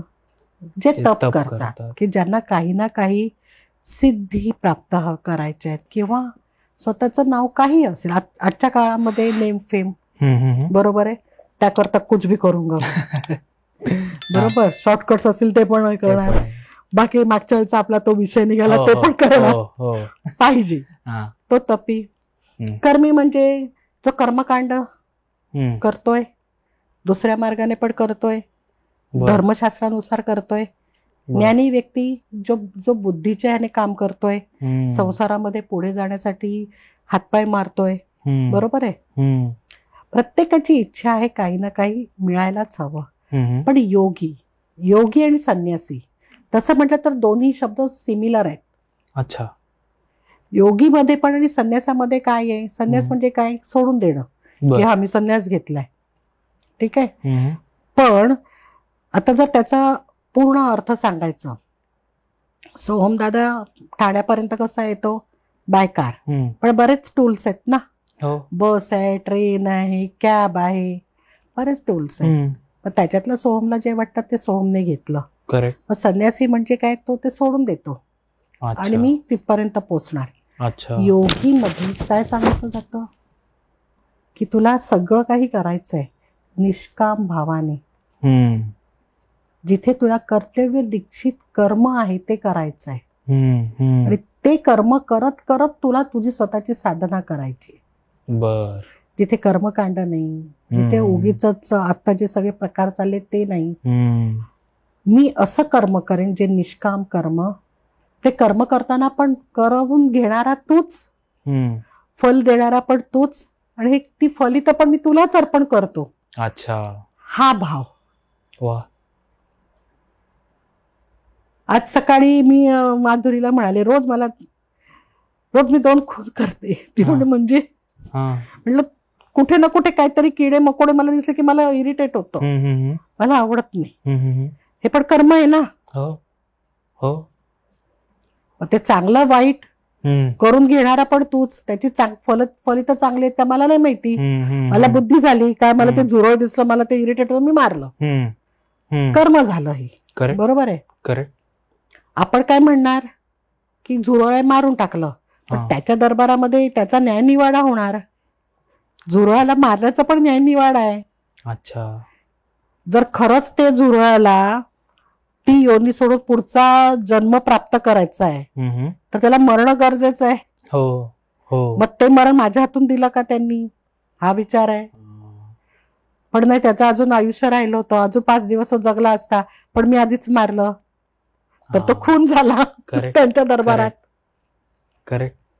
हो की नाही? मग हे सगळं जे आहे तिथे सांगितले महाराजांनी, म्हणजे कृष्णनाथ महाराजांनी, की तू असं कर्म कर निष्काम की ज्याचं तुला काहीच घेणं देणं नाही. अच्छा. स्थिर, बॅलन्स. आजच्या काळामध्ये तिथे करता पण तूच, करविता पण तूच, सगळं काही तूच. आणि जेव्हा रात्री आपण समर्पण करतो, कर्म पण की फलित पण, त्यावेळेला तो विषय मग कंटिन्यू नाही होत. अच्छा. ठीक आहे, तू बुद्धी दिली, आज तू काय बुद्धी देणार माहित नाही. सगुणातून निर्गुणाकडे. आता पण सगुणात आहोत. मोह, माया, मद, मत्सर, अहंकार, करेक्ट, हे सगळे आहेत, षड्रिपू आहेत आपल्याकडे. बरोबर बरोबर. पण हळूहळू जेव्हा आपण क्रियायोग, ज्ञानेश्वरी हे एकत्र करून करायला लागतो तेव्हा समजतं की नाही, हे थांबूया इथे. कारण तपासायला लागतो, स्वतःचा थर्मामीटर लावायला लागतो. आणि त्यांचा थर्मामीटर चालतो तो वेगळाच चालतो. तो एकदाच येईल, पण असा पद्धतीने येतो की तिथे अपील नाहीये. Correct correct. म्हणून त्यांचा थर्मामीटर चालू व्हायच्या आधी आपल्या थर्मामीटरने स्वतःला तपासा, व्यवस्थित काम करा, व्यवस्थित कर्म करा, समोरच्याला प्रेम द्या, माया द्या. सोपं आहे, पण आपण ते नाही देत. आपण सगळं देतो. प्रत्येकाची व्हॅल्यू आपण पैशावरनं आणि त्याच्या आताच्या स्टेटसवरनं करतो, हो हो हो की नाही? बरोबर. फ्लॅट आहे का, गाडी आहे का, टू व्हीलर किती आहे, बँक बॅलन्स किती, बँक बॅलन्स किती आहे. Correct correct. पण त्याच्यापेक्षा ती व्यक्ती किती छान आहे, ती किती निर्मळ आहे, हे नाही तपासत. नाही नाही. है ना? Correct correct. तर हे सगळं ती माऊलींची कृपा. म्हणून ते सगुणातून निर्गुणाकडे जाणं. वा. कारण जो तू आहे तोच मी आहे. मग आता मला तुझ्यामध्येच विलीन करून टाक. हा. नको हे बाकीचं सगळं. द्वैत सगुणाला नको. सगळे लागलेत ना ड्रिपू. करेक्ट. निर्गुण झाल्यावरती काहीच नाही लागत. तू जसं ठरवशील, तू जसं म्हणशील, जसं मगाशी म्हणाले आज आमरसपुरी आहे, हा. उद्या शिळी भाकरी आहे, ठीक आहे, आज मी इथे बसले, उद्या इथे नसेन मी. तुझी मर्जी, तू ठरव, मी काय करू. तू सांगितलं उजूताई चला आज जायचंय, बोलवलंय सोहमने, चला ठीक आहे. हा, व्यक्ती म्हणून पोटात गोळा येतो, मी असं नाही म्हणणार. मला व्यक्ती म्हणून आहे, कारण आहे ना देहामध्ये मी अजून. मी असं म्हणणार नाही की मी झाले पूर्ण. आहे, गोळा येतो, भीती वाटलीच, कसं होणार, काय होणार, कारण तो स्वभाव आहे. Correct correct. पण प्रयत्न करायला काय हरकत आहे की आपली रोजची कर्म चांगली असावीत, आपल्याकडून समोरच्याला दुःख होऊ नये. पण तुकाराम महाराज काय म्हणतात, एखादा शब्द एवढासा तो मी बोलल्याने जर समोरच्याच्या डोळ्यामध्ये अश्रू आले तर ते माझं पापकर्म आहे. अच्छा. आता जर हा थर्मामीटर लावला तर आजच्या काळामध्ये काय होईल. केवढी पाप रोज घडतात. केवढे राजकारणी तर निम्मे आतच जातात.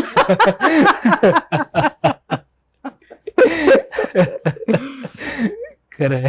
पण असं जगणं मुश्किल आहे.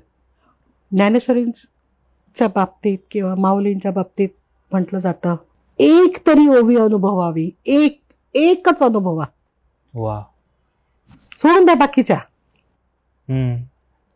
पहिलीच ओवी जी मगाशी मी म्हणाले, ओम नमोजी आद्या वेद प्रतिपाद्या जय जय स्वसंवेद्या आत्मरूपा, ही एकच ओवी घ्या आणि ही जगायचा प्रयत्न करा. रोज धुणार तुम्ही तुमचा आत्मा, रोज तपासणार, अरे काय चाललंय, काय चाललंय, काय चाललंय. शक्य आहे का. प्रयत्न करायला पाहिजे. आणि आजच्या काळामधल्या पण मुलांना, तुम्हाला यंग जनरेशनला गरज आहे. बरोबर, खूप गरज आहे. एक साधक आली होती, क्रिया तपासून घेतली वगैरे सगळं, आणि नंतर तिचं एकंदर दुःख शेवटी कुठेतरी मोकळं होतं. ऐकून घेतलं. मी म्हटलं आयुष्यात पुढे जायचं असेल ना, नो शॉर्टकट्स. कष्ट आणि प्रामाणिकपणा हे जेवढे तुमचे खरं सचोटीने असेल ना, यश मिळणारच आणि ते निरंतर राहणार. शॉर्टकट मध्ये तुम्हाला 5 दिवसाची म्हणता, 5 दिन की चांदणी, तेवढंच आहे. पण कष्ट करा, प्रामाणिकपणे कष्ट करा, नक्की यश मिळणार.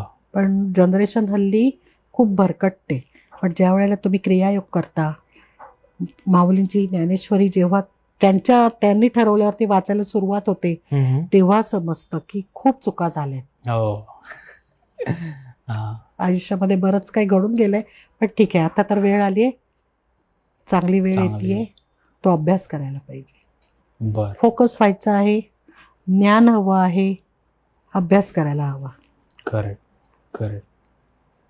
मगाशी तुम्ही उल्लेख केला बैठकीचा, की बैठक कशी असली पाहिजे, की आसन, तुमचं आसन कसं असलं पाहिजे, तर त्याविषयी आम्हाला थोडं सांगा. हो, जेव्हा म्हणजे ऑनलाईन जरी असेल म्हणा, प्रॅक्टिस सेशन किंवा एखादा कोर्स सुरू शिकवत असेल, आणि ऑफलाईन देखील, म्हणजे कमांड्स काहीतरी ठरवलेल्या आहेत एकदम, आणि त्या तशाच सुरू होतात. अच्छा. सुखावं बैठक स्थिती, पाठीचा कडा ताठ सरळ पण तणावरहित. बर.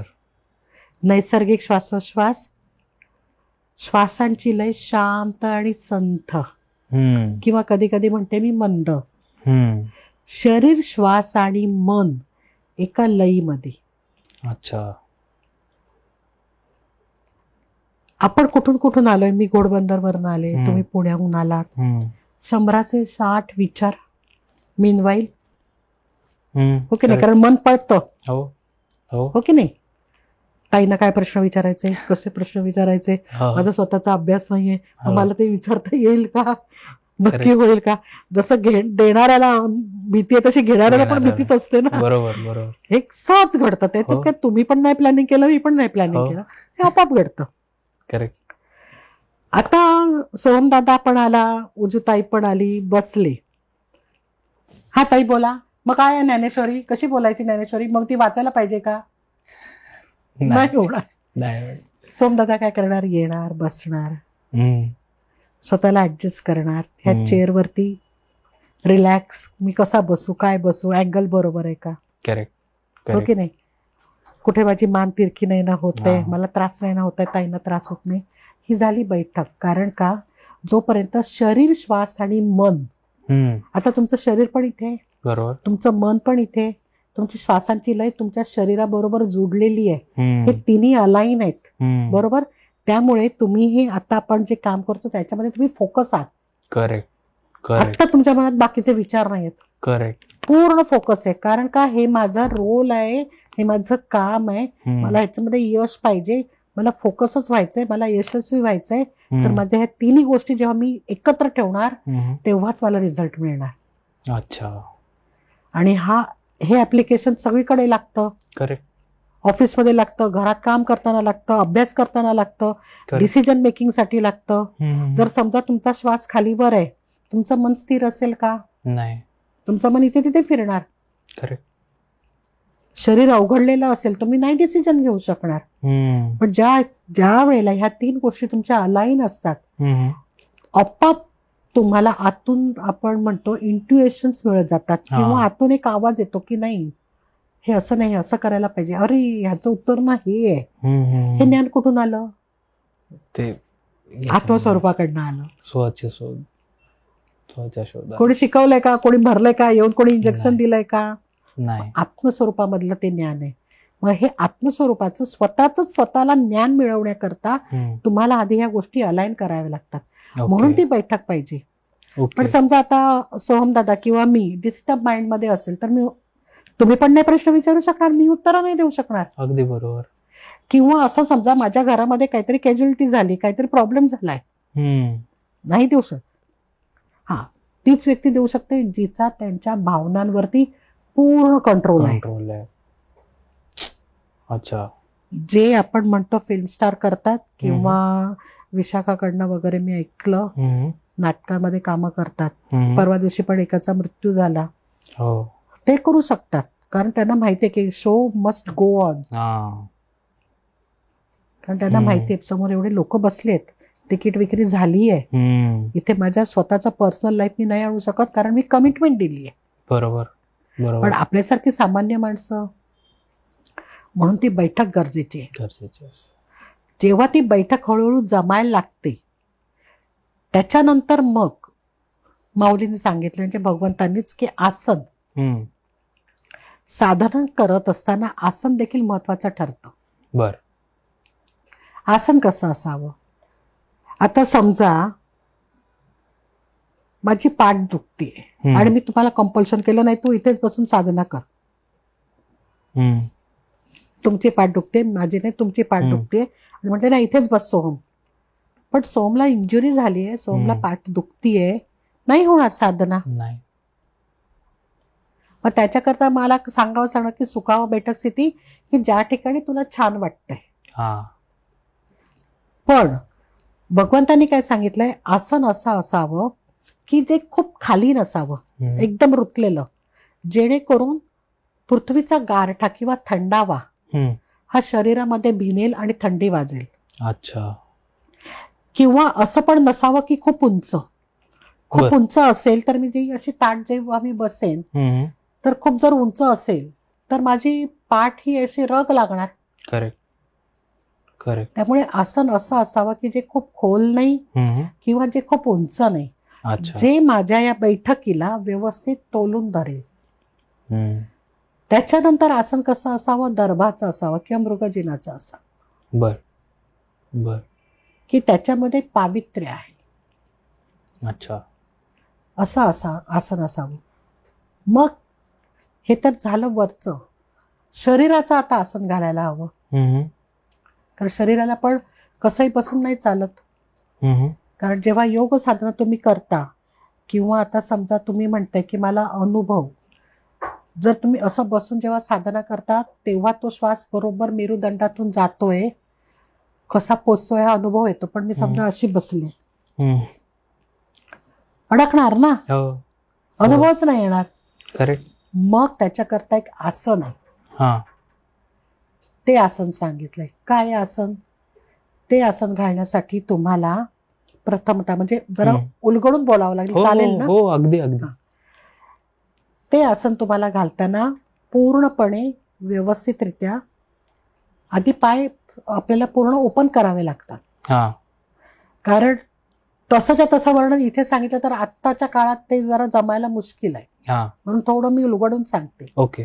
त्यानंतर पायाची टाच उजव्या किंवा डाव्या, प्रत्येकाची आपापली बॉडीची हे असते, ती टाच तुम्हाला खाली जिथे शिवण आहे त्या ठिकाणी ती चिकटवायची. बर बर. त्याच्यामध्ये पण त्यांनी माप दिलेलं आहे. अच्छा. ते एवढं आता बोलत नाही मी, ते माप दिलेलं आहे. त्याप्रमाणे ती टाच लावायची आहे.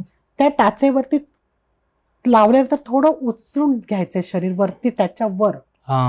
पुरुषांकरता, स्त्रियांसाठी नाही ते ऍप्लिकेबल होत, कारण स्त्रियांचा भाग वेगळा आहे. ठीक आहे. आणि त्या टाचेवरती दुसऱ्या पायाची टाच यायला पाहिजे बरोबर. Okay okay. आणि ज्या वेळेला ते आसन तुम्ही घेता आपोआप तुमचं शरीर हे सरळच होतं. बर. मेरुदंड हा सरळच राहणार. बर. तुम्ही किती प्रयत्न केलात ना, मी असं बसतो, नाही बसू शकत, कारण त्याप्रमाणे ती स्थिती आहे. ओके. हे आसन जेव्हा तुम्ही सिद्ध करतात त्याला म्हणतात सिद्धासन. अच्छा. ह्याचा उल्लेख आपल्याला गुरुजी गोरक्षनाथांच्या सिद्ध सिद्धांत पद्धतीमध्ये पण मिळतो. बर बर. की हे आसन जेव्हा सिद्धासन जेव्हा तुम्ही घालता आणि त्याच्यामध्ये बसून जेव्हा तुम्ही एखादी साधना करता किंवा काही योगिक क्रिया करता, तर त्यावेळेला त्या योगिक क्रिया किंवा ती साधना ही व्यवस्थितरित्या घडते. म्हणून बैठक आणि आसन हे महत्वाचं ठरतं. बर. सुखासन, आता आपण जे बसतो हे सुखासन आहे, कम्फर्टेबल आहे, छान वाटतंय, मस्त वाटतंय. पण आता असं बसून मी जर समजा क्रिया करायला घेतली आणि मान अशी आहे, नाही होणार. आयदर मी जरी इथे बसले तरी पण मला ताठ हे बसावंच लागणार. कारण कुंडलिनीचा प्रवास हा मेरुदंडातून जो होत असतो त्याचा अनुभव जर घ्यायचा असेल तर तुम्हाला व्यवस्थित आसन घालणं महत्वाचं आहे. बैठक म्हणजे मन स्थिर राहायला पाहिजे. इथे तिथे फिरत राहतं मन. Correct correct. त्याला आणावं लागेल. त्याच्याकरता म्हणून बैठक आणि आसन महत्वाचे ठरतं. बर बर. मागच्या वेळी तुम्ही सांगितलं होतं गुरुकुलाविषयी. आत्ता जसं तुम्ही हे आसन सांगितलं, क्रियायोग विषयी तर मागच्याही पॉडकास्टमध्ये आपण बोललो, आत्ताही बोललो. पण आत्ता जे प्रेक्षक बघतायत त्यांच्यासाठी पहिलं म्हणजे तुम्ही हे शिकवता का, आणि शिकवत असाल तर कशा पद्धतीचं आपलं स्वरूप असतं? हो, सिद्धासन मी शिबिरांमधनं शिकवते, पण मी तिथे सगळ्यांना सांगते ज्यांना शक्य आहे त्यांनीच. गुडघेदुखी आहे, नाही करू शकत, सायटिका पेन आहे, नाही करू शकत, तुम्ही फिजिकली फिट असणं गरजेचं. वज्रासन पण हल्ली नाही जमत. हो हो. पूर्वी वज्रासन सहज घालत होते, आता वज्रासन नाही, खाली नाही बसू शकत. खरं नाही जमत, खाली नाही बसू शकत. बसतात बसतात पण हळूहळू असे सरकतात, कुठे टेकतात, भिंतात. खरं खरं. म्हणजे बघते मी, म्हणजे हसू पण येतं, कारण आपणच आपली लाईफस्टाईल बदलली आहे. Correct correct. नाही बसत हल्ली. शाळेमध्ये असताना आपल्याला शिक्षक म्हणायचे ते असं काय सर बोलतात पण आता सर नाही, ताठच बसलं पाहिजे.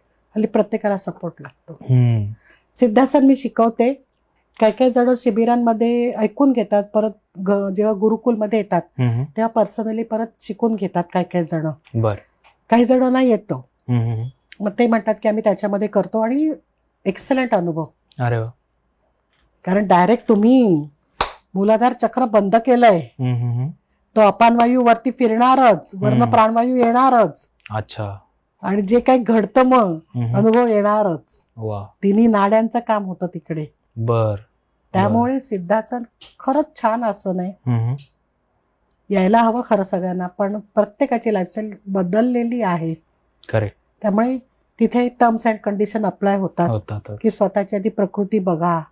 उद्या सांगितलं आऊ नये आपण करूया, नाही, असं नाही होणार. Correct correct. आणि शिबिरांचं स्वरूप कसं असतं? शिबिरांच्या स्वरूपामध्ये 2 दिवसाचं शिबिर असतं, 12-12 तासांचं. बर. आणि त्याच्यामध्ये फॅसिलिटी सगळ्या फाउंडेशन कडनं असतात. तुम्हाला फक्त यायचं, स्टडी मटेरियल पासून चहा कॉफी पासून जेवणापासून सगळं फाउंडेशनच बघतं. बर. आणि प्रार्थनेने सुरुवात होते शिबिराची. वा. आणि पहिला श्वास तपासायला शिकवला जातो. आणि मग तिथे सगळ्यांना समजतं की अरे आपले श्वास चुकीचे आहेत. कारण तिथे सेल्फ रिअलायझेशन आहे ना. करेक्ट. आपल्याला काय वाटतं मी जिवंत आहे, माझं रोजचं चाललंय आयुष्य, म्हणजे माझा श्वास बरोबर आहे. पण तसं नाहीये. तिथे आल्यावर कळतं की श्वास म्हणजे नक्की काय. मी आता श्वास घेतोय तो बरोबर आहे किंवा नाही, मग आतापर्यंत माझे श्वास का चुकले, आणि श्वासांची बँक काय आहे. कारण मी ते बँकेच्या स्वरूपामध्ये शिकवते. अच्छा. इंटरेस्टिंग. कारण बँक म्हटलं की तो पैसा आठवतो ना, आणि मग एवढ्या पैसा करता तुमची एवढी तगमग आहे, मग ही श्वासांची बँक पण एवढी आहे. आणि आता बघा ही तुमची बँक अशी रिकामी झाली, मग अरे नाही आपण लवकर भरणार, श्वास संपत चाललेत. मग त्यांना ती जाणीव होते की नाही श्वास बरोबर पाहिजे. बँक बॅलन्स कमी झाल्यावर जीव खालीवर होतो, अरे संपले वाढवा. म्हणून ती श्वासांची बँकच शिकवते मी की बघा हे एवढे श्वास आहेत, हे असं तुम्ही जगताय, असं झालंय, आता एवढे संपले, आता काय करायचं. मग ते त्यांना कळतं की नाही. आणि मग तिकडनं मग तो श्वासांचा अभ्यास सुरू होतो. मग श्वासांचा आणि नाड्यांचा संबंध काय, श्वासांचा आणि ब्रेनचा संबंध काय, कशा करता गरजेचं आहे, ऑक्सिजनची मात्रा कशी वाढते, लंग्स कॅपॅसिटी कशी वाढते, आपण डिसिजन मेकिंग कसं छान प्रकारे करू शकतो, फोकस कसं होऊ शकतो. म्हणजे जरी ते आपण म्हणालो की आध्यात्मिक आहे, म्हणताना आध्यात्मिक आहे, पण ऍक्च्युअली सायन्स आहे ते. प्रॅक्टिकल आहे ते. इथे कुठेही कर्मकांड नाही, स्वतःचा श्वास आहे, आपल्या त्या श्वासांवरती काम करायचंय.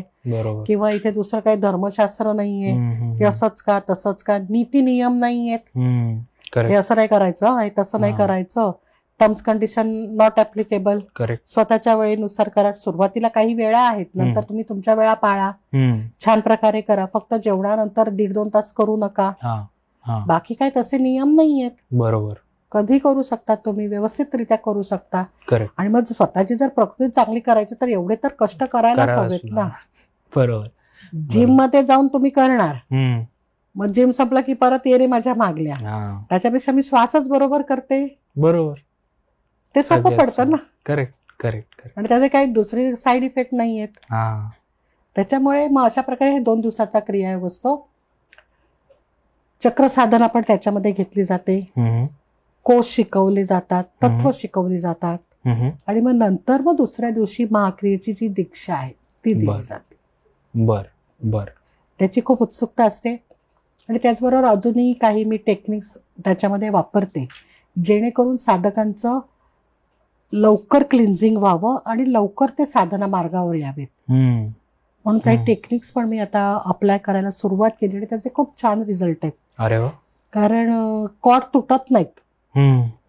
काही जण खूप रिजिड असतात, त्यांना माहितही असतं की हे आपलं चुकीचं आहे, ह्याच्यावर आपल्याला काम करायचंय, पण सोडणं हा प्रकार नसतो. आणि म्हणून ते जेव्हा मी अप्लाय करते काही टेक्निक्स, मग तेव्हा मग ते पूर्ण समर्पित होऊन जातात.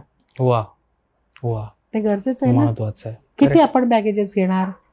आईचं दुःख आहे, भावाने अपमान केला तो दुःख आहे, भावजाई अशी बोलली तसं दुःख आहे, तो श्रीमंत झाला मी अशीच आहे, माझं अजून तसंच चाललंय, माझं साधा अजून 1 BHK पण नाही, मी इतके वर्ष भाड्याच्याच घरात राहत आहे ती दुःख.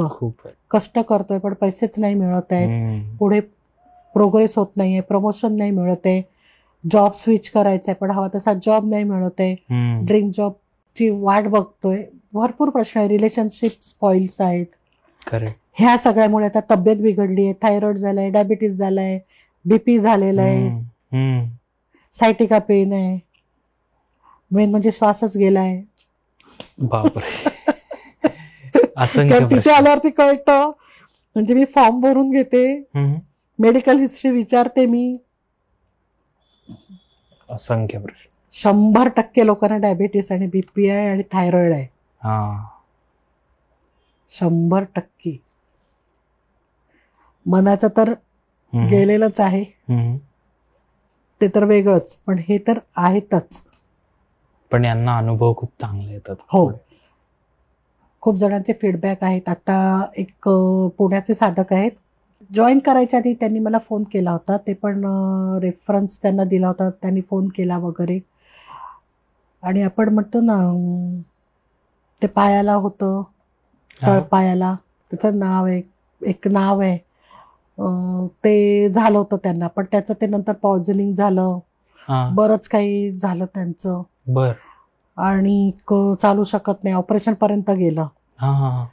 त्याही अवस्थेत ते शिकायला आले क्रियायोग. म्हणजे त्यांना तर असं उचलूनच आणलं होतं साधकांनी. बापरे. आणि रेग्युलर क्रियायोग करतात. विदिन 10 का 15 डेज मध्ये त्यांची ती जखम भरली. बर. आणि जे एक्सपेक्टेशन होतं की रिकव्हरीचं 3 महिन्यांचं, 3 ते 4 महिन्यांचं, ते त्यांचं 1.5 महिन्यामध्ये झालं. बापरे. आणि मागच्या आठवड्यात त्यांचा मेसेज आला की मी काही सपोर्ट न घेता चाललो. वा वा, खूप मोठी गोष्ट आहे, खूप मोठी गोष्ट. समर्पण भाव त्यांचा अति उच्च, श्रद्धा बाबाजींवरची आणि विश्वास की शिकवलंय ताईंनी ते बरोबरच शिकवलंय, मी बरा होणारच. Correct correct. विश्वास महत्वाचा. विश्वास महत्वाचा. म्हणजे कुठे 4 महिने आणि कुठे 1.5 महिना. खरं खरं. असे मिरॅकल्स घडलेले आहेत. डायबिटीस गेलाय, पीसीओडी सध्या खूप खूप आहे, खूप आहे. त्याचे फीडबॅक येतात की नाही राहिला त्रास. वा वा. प्रत्येक लेवलवर काम करतो. फोकस झालोय, आता समजतंय, आता राग नाही येत, रिॲक्शन नाही होत, आता समजतं की नाही बोलायची गरजच नाहीये. म्हणजे सांगतात स्वतःहून की पूर्वीची मी जर अशी असते ना तर मी असं केलं असतं, पण आता मलाच कळत नाही मी अशी का वागते आणि मी काहीच रिॲक्ट करत नाही, मी आता शांत बसते. मला प्रश्न विचारते का मी शांत आहे, कसं घडलं असं. म्हणजे ह्याच्यामध्ये बायकांचे जास्त रिस्पॉन्स येतात पुरुषांपेक्षा. कारण बायका कशा टॉकेटिव्ह असतात, पटकन रिॲक्शन देतात, त्यांना माहित असतं रोजचे व्यवहार त्या करत असतात, घर पण सांभाळतात, ऑफिस पण सांभाळतात, मुलांची शाळा सांभाळतात, त्यामुळे मेंटली त्या खूप हे असतात.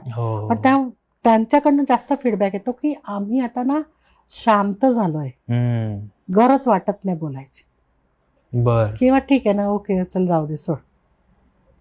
आणि त्यामुळे घरामधली जी वादळ आहेत ती शांत आहेत. म्हणजे अगदी माझ्या मुलाचंच उदाहरण देईन मी की माझ्या सुनेमधले फरक बघून तो क्रियायोग शिकला. अच्छा, म्हणतो ही एवढी बदल मी पण करणार.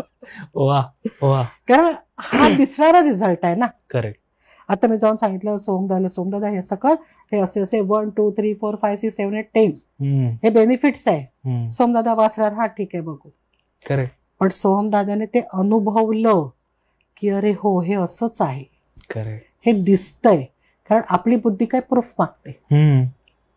बरोबर. आणि जेव्हा ते बुद्धीला पटतं, ते चित्तात उतरतं, तेव्हा आपण ते ऍग्री करतो, हा हे बरोबर आहे, बरोबर आहे. नाहीतर नाही, मला प्रूफ दे बाबा, बाप दाखवणार, हा श्राद्ध कर. Correct correct. तर अशा प्रकारे हा क्रियायोग काम करतो. आणि त्यामुळे म्हणजे आता स्वप्न असं नाही म्हणणार मी, आता तोच गोल आहे माझा की कशाला औषधं घ्यायची. जसे खूप अनुभव आहेत, मी जर ते सांगत बसत तर तुम्ही म्हणाल की आपला विषय कुठे चाललोय. खूप अनुभव आहेत की क्रियायोगाने तिथल्या तिथे इन्स्टंट रिझल्ट तुम्हाला. पित्तावरती, पित्त, मायग्रेन, मी लगेच त्यांचे फोन आले ना, मी म्हणते हा हे असं करा, ही नाडी बदला, हा श्वास घ्या आणि असं करा. बर. 10 मिनिटाला ओके. अरे वा. पित्ता रिलेटेड थोडस सांगू शकाल जर कोणी बघत असेल तर? कारण ते खूप कॉमन आहे. खरंच पित्ता करता ज्यांना खरंच खूप सिव्हिअर पित्त आहे किंवा ऍसिडिटी आहे, काही खाल्लं तरी किंवा काही न खाल्लं तरी देखील जर पित्त होत असेल आणि आता महत्वाची मीटिंग आहे किंवा कुठे डिस्कशन सुरू आहे आणि मध्येच तो अटॅक येतो काही काही जणांना, सुचत नाही, उलट्यावर उलट्या होतात, असंही घडतं, त्यांना ही मुद्रा करायची. बरोबर अंगठा हा करंगळीच्या खाली असा चिकटला पाहिजे, ही मुद्रा करायची.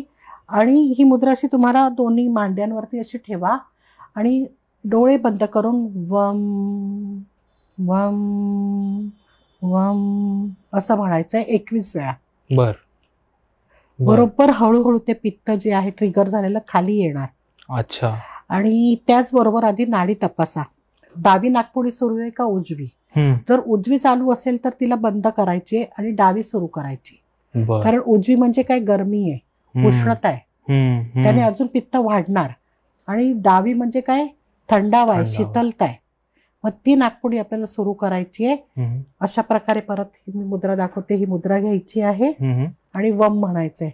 जेणेकरून तुम्ही कुठेही असेल, खाल्लंय नाही खाल्लंय तरी देखील तुमची ती ऍसिडिटी आहे ती हळूहळू कमी होत जाईल. कधी करायचं, कितींदा करायचं, दिवसातून 3दा करा, काही हरकत नाही. किती वेळ, कमीत कमी 10 मिनिटं, जास्तीत जास्त 20 मिनिटं. नक्की करून बघा, तुम्हाला खूप छान रिझल्ट मिळणार. नक्कीच. कारण मागच्या वेळी आपण ती गरुड मुद्रा दाखवली होती, ती लोकांना गरुड मुद्रा दाखवली होती आणि ही पण दाखवली होती, मृत संजीवनी पण दाखवली होती. करेक्ट. तर ते लोकांना खूप आवडलं म्हणून मी विचारलं लगेच तुम्हाला. फक्त तुम्ही नाडी चेंज करायचं जे सांगितलं तर ते कसं चेंज करायचं? अच्छा, आता पित्ताच्या वेळेला आपलं मोस्टली उजवी नाकपुडी सुरू असते, कारण उष्णता आहे. बरोबर. मग त्याच्या ऑपोजिट नाकपुडी सुरू करायची आपल्याला. तर उजवी जे ऋषीमुनी बघा काखेमध्ये दंड घेऊन बसायचे, जर उजव्या बाजूला मी दंड घेऊन बसले असेल तर डावी नाकपुडी सुरू होते आणि डाव्या बाजूला घेऊन बसले तर उजव्या. मग आता समजा आता आपण दोघं बोलतोय आणि अचानक तुमची ऍसिडिटी शूट झाली, कसं करणार तुम्ही मग? आणि इंटरव्ह्यू सुरू ठेवायचंय, तर अशा वेळेला तुम्ही तुमचा उजवा पाय 15 वेळा तरी दाबासा, 15 ते 20 वेळा खाली. समोरच्याला नाहीच कळणार आहे, तुमचं तिथे चालू आहे. बरोबर. असं जेव्हा तुम्ही दाबता ना, बघा करून असं दाबा जोर जोरात. स्वर तपासा, कुठला श्वास सुरू आहे, डावा चालू झाला ना, इन्स्टंट सगळं काही आहे आपल्याकडे, पण आपल्याला त्याचं ज्ञान नाही. आता मला सांगावं असं वाटेल की तुम्ही समोर आता अनुभवताय, तर नक्कीच तुम्ही कॉन्टॅक्ट करा आऊंना आणि तुम्हाला याचे इन्स्टंट जसा आता मला रिझल्ट मिळाला तसा मिळेल. तर आऊ, आपण पॉडकास्टच्या सुरुवातीला जेव्हा तुम्ही सांगत होतात त्यामध्ये तुम्ही एक उल्लेख केला चक्र साधना, तर त्याविषयी आम्हाला सांगा की चक्र साधना म्हणजे नक्की काय? आधी जेव्हा मी शिबिरांमध्ये चक्र साधना घेते तर आधी विचारते मी, चक्र आधी खरंच माहिती आहेत का? काही जणांना माहिती आहे, कारण रेकी काही जण शिकवून येतात वगैरे, पण काही जणांना नाहीच माहिती चक्र म्हणजे काय. आता चक्र म्हटलं तर जर आपण ह्याने म्हणालो तर ज्ञानतंतूचे काही पुंजके ठराविक जागेवर ठराविक अंतरावर आहेत असं. पण मग ते कशा प्रकारे काम करतात किंवा ह्याचा क्रियायोगाशी काय संबंध वगैरे किंवा कुंडलिनीशी काय संबंध आहे, कारण का कुंडलिनीचा हा प्रवास जो आहे हा शेवटी त्या चक्रांमधून आहे. जसं मगाशी मी जे सिद्धासन शिकवलं त्याप्रमाणे मी तुम्हाला स्थिती घ्यायला सांगितली पायांची वगैरे, ज्या वेळेला ते सिद्धासन तुम्ही करता त्यावेळेला लगेच इथे मूलबंध लागतो. मूलबंध लागलं म्हणजे काय, मूलाधारावरती संपूर्ण तुम्ही ते लॉक केलेलं आहे, गुदद्वाराच्या इकडनं त्या शिवणीच्या इथे. कमरेखाली संपूर्ण अपानवायू आहे. बरोबर आहे. आता जर मी तो रस्ताच बंद केला आहे तर तो कुठल्या ना कुठल्या दिशेला जाणार, तर तो परत वरच्या दिशेला सरकायला लागतो. ओके. मग वरच्या दिशेला सरकताना तो मूलाधारातून कुठे जातो? स्वादिष्ठान चक्रामध्ये. बर. स्वादिष्ठानातून मणिपूर, मणिपुरामधनं मग अनाहत, अनाहतातून मग विशुद्धी, आज्ञा, अशा प्रकारे त्याचा तो प्रवास सुरू होतो. तर ही जी चक्र जी आहेत ह्याची आपल्याला जाणीव होते. बर. असं नाही की त्याचं तुम्ही एक्सरे काढू शकताय वगैरे, पण ती आहेत. ओके. ह्याची जाणीव, ह्याची संवेदना ही होत असते. आता ज्या वेळेला ही चक्र साधना आपण करतो, आता खूप पेव फुटलेला आहे की 8 दिवसामध्ये 7 दिवसामध्ये चक्र जागे करून मिळतात. इव्हन कुंडलीनी जागी करून मिळते. तर ते तसं नाहीये. एकेका चक्राच्या मागे जरी आपण म्हटलं कमीत कमी 21 दिवस आणि जास्तीत जास्त 45, बर, तरी पण मी सांगते की ते होईलच असं नाहीये. बर. कारण खालची जी तिन्ही चक्र आहेत, मूलाधार, स्वादिष्ठान आणि मणिपूर, ही तिन्ही चक्र बहुतेकातली आहेत. अच्छा. ज्या ठिकाणी सगळे षड्रिपू आहेत. मुळात मूलाधार सेक्स ऑर्गनशी रिलेटेड आहे. करेक्ट. प्रोडक्टिव्हिटीशी रिलेटेड आहे. करेक्ट. ते तर आता हल्ली त्याचा सुकाळ झालेला आहे. कसलेच नियम नाही राहिलेले आहेत. करेक्ट. त्याच्यानंतर स्वादिष्ठान आपण जेव्हा म्हणतो तर युट्रसशी, किडनीशी रिलेटेड आहे. मणिपूर आहे ते आपल्या संपूर्ण अन्नपचनाच्या ज्या क्रिया आहेत, म्हणजे आतडी वगैरे ते आहे. त्यामुळे इथे हे आपले सगळे भाव पण ह्याच चक्रांमध्ये. अच्छा. आता समजा तुम्ही म्हणताय की हा माझं मूलाधार तुम्ही सांगितल्याप्रमाणे मी साधना केली आणि झालंय, सिद्ध झालंय, क्लिन्झिंग पण नाही, सिद्धच झालं डायरेक्ट, तर नाही होऊ शकत. कारण मूलाधार सिद्ध करणं किंवा मूलाधारामध्ये ते क्लिन्झ होणं सोपं नाहीये. बर. मूलाधार म्हणजे काय आधी हेच कोणाला नाही माहिती. राईट. वरती जे शिकवतायत 4 पाकळ्या, लाल रंग, बीज मंत्र, हे वरवरच आहे. खरा मूलाधार चक्र म्हणजे काय? त्या मूलाधारामध्ये नक्की कोण आहे? नक्की जो सुषुम्ना नाडी आहे किंवा ती इडा पिंगळा आहे, म्हणजे त्या काय आहेत? कुंडलिनी म्हणजे काय आहे हे नाही माहितीये लोकांना. लोक आता साधा पण ओम म्हटल्यानंतर आपल्याला स्थित्यंतर जाणवतात, व्हायब्रेशन्स जाणवतात. जर तुम्ही एखादी स्थिती घेतली, एखादी मुद्रा घेतली आणि तुम्ही बीज मंत्र म्हणालात लम लम, नक्की हालचाल होणार, नक्की काहीतरी घडणार, नक्की उष्णता जाणवेल किंवा थंडावा जाणवेल, ते होणारच. ते झालंय म्हणजे तुमचं चक्र क्लिन्झ होऊन ऍक्टिव्ह होऊन ते पळायला लागलं तर नाहीये, ते शक्य नाही. करेक्ट. त्यामुळे जर कोणी असं करत असेल की हा माझी चक्र अशी अशी आहेत, मी असं म्हणत आहे, आता ते ऍक्टिव्ह झाली आहेत आणि आता मी मस्तपैकी साधना करते, तर नाही. कारण ह्याच्याकरता मोजमाप नाहीये की 8 दिवसाचा कोर्स झालं किंवा इथे उभे राहा आणि लाईट लाग, तसं काही नाही. तसं नाहीये. तो एक प्रवास आहे.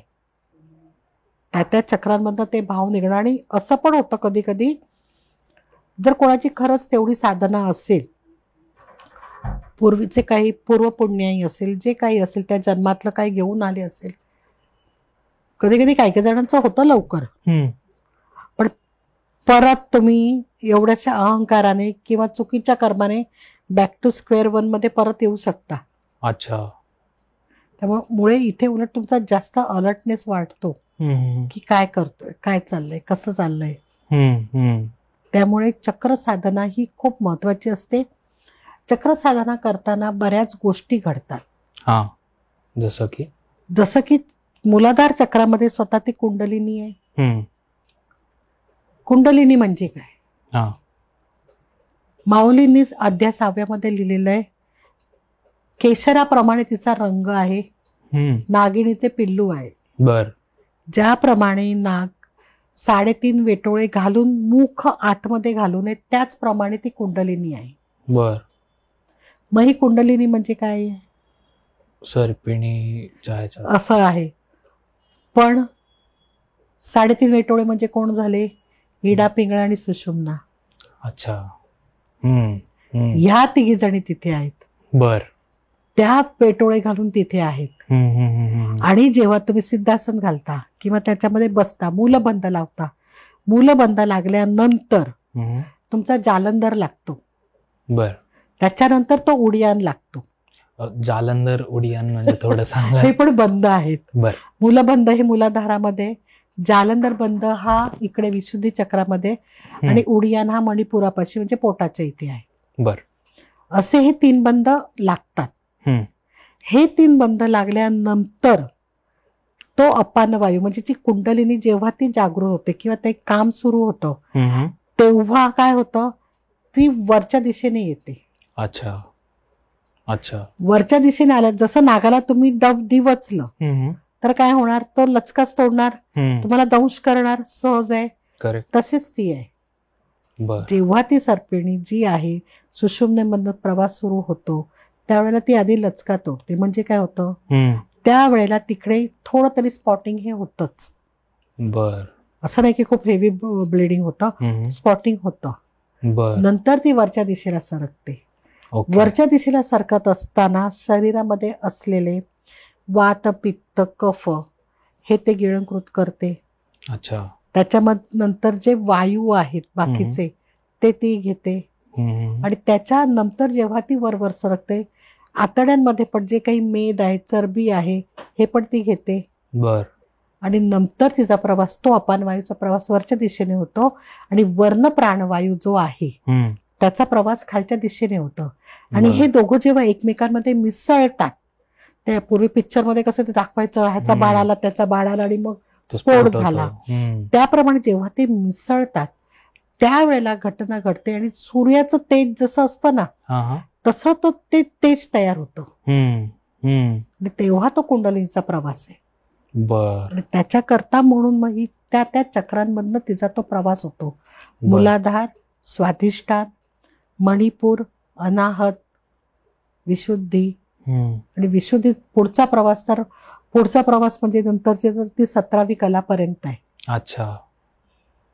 पण हे सगळं ज्ञान आणि हे गूढ ज्ञान आहे जे 6व्या अध्यायामध्ये सांगितलेलं आहे ज्ञानेश्वरांनी. बर. म्हणून चक्र साधना महत्वाची. काही जण चक्र साधना घरी करतात, एकेका दिवसाला एक चक्र शिकवलं जातं, बीजमंत्र म्हणा आणि घरी झालं. असं नाही, लोकांना माहित नाही, अज्ञान आहे लोकांना. कुठलंही चक्र एका दिवसात 7 दिवसात कधीच होत नाही ऍक्टिव्ह. बर. त्याचा अभ्यास आहे, कारण त्याच्यामधली मलिनता निघायला पाहिजे. कारण षड्रिपू आहेत. करेक्ट. सगळेच षड्रिपू तिकडे आहेत या 3 चक्रांमधनं. तिकडचा प्रवास करून वरती जाणं सोपं नाहीये. अनाहतापर्यंत तुम्ही पोहोचलात समजा, ठीक आहे, केलं, मार्गदर्शन न घेता स्वतःच्या स्वतःवर विश्वास ठेवून केलं, पण अनाहतापर्यंत पोहोचलात आणि एवढासाही विचार, आता मी करू शकते, मला येतं, परत खाली. एवढं तुम्हाला बॅलन्स राहणं गरजेचं आहे. कारण चक्र जेव्हा तुमची क्लीन होतात, त्याच्यानंतर बॅलन्सिंग होतात आणि ऍक्टिव्ह होतात, त्यावेळेला तुमचा तलवारीवरचा प्रवास सुरू होतो. अच्छा. जरा इथे गेलात किंवा तिथे गेलात ते पाय कापणारच. बापरे. एवढं बॅलन्स राहणं म्हणजे रोजचं तुमचं कर्म, कायिक, वाचिक, मानसिक, 3ही कर्म तुम्हाला व्यवस्थितरित्या करावी लागतात. बर बर. कारण एवढंच बोलून जर समोरच्याला दुःख दिलंय, तुमचं ते पाप कर्म आहे. Correct correct. मग एवढा अलर्टनेस येणं गरजेचं आहे. मग कशा प्रकारे आपली 7 दिवसात चक्र होतील व्यवस्थित? शक्यच नाही, शक्य नाहीये. पण लोकांना अज्ञान आहे की 7 दिवसात चक्र करून मिळतील किंवा असा अभ्यास झाल्यावर होतं. गुरूंच्या मार्गदर्शनाखालीच तुम्ही हा अभ्यास करू शकता. त्यांच्या मार्गदर्शनाखालीच कुंडलिनीचा अभ्यास होतो.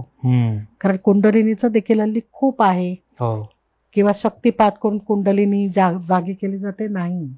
स्वतःच स्वतः तुम्ही नाही करू शकत. गुरु कृपा लागतेच. ते असल्याशिवाय नाही होऊ शकत. कारण त्यांना समजतो आपल्या प्रवास, ते सांगू शकतात की अडतोच ना आपण. आता अडल्यावरती काय करणार? करेक्ट. कुठेतरी तुम्ही गेला ट्रान्समध्ये, ध्यानामध्ये, यायचं कसं? माहितीच नाही. मग झालं, साईड इफेक्ट होणार का नाही, कोणाला वेळ लागणार? बरोबर. कारण ती शक्ती आहे ना.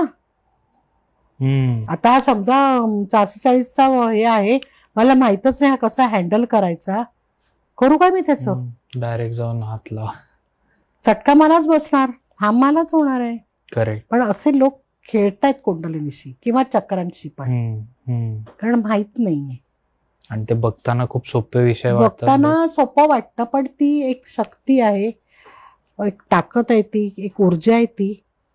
आणि जेव्हा ती ऊर्जा काम करते त्यावेळेला व्यक्ती ही व्यक्ती नसते, ती संपूर्ण कंट्रोल त्या ऊर्जेचा असतो, त्या शक्तीचा असतो. आणि होतात काही काही गोष्टी कधी कधी अशा माझ्या आता हिमालयात गेले तेव्हा घडल्या, कारण मी तर त्या भानावर नव्हते.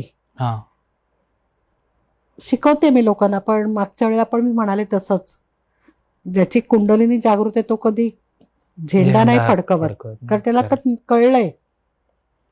बरोबर. पण साधकांनी तो अनुभव घेतला पहिल्यांदा.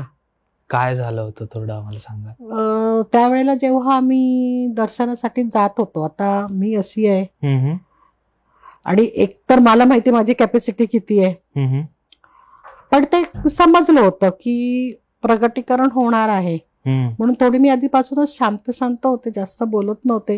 आणि एक व्यक्ती म्हणून माझं असं होतं की नको, सगळ्यांना देखत प्रगटीकरण नको, कारण प्रत्येकाचा व्ह्यू वेगळा असतो बघायचा.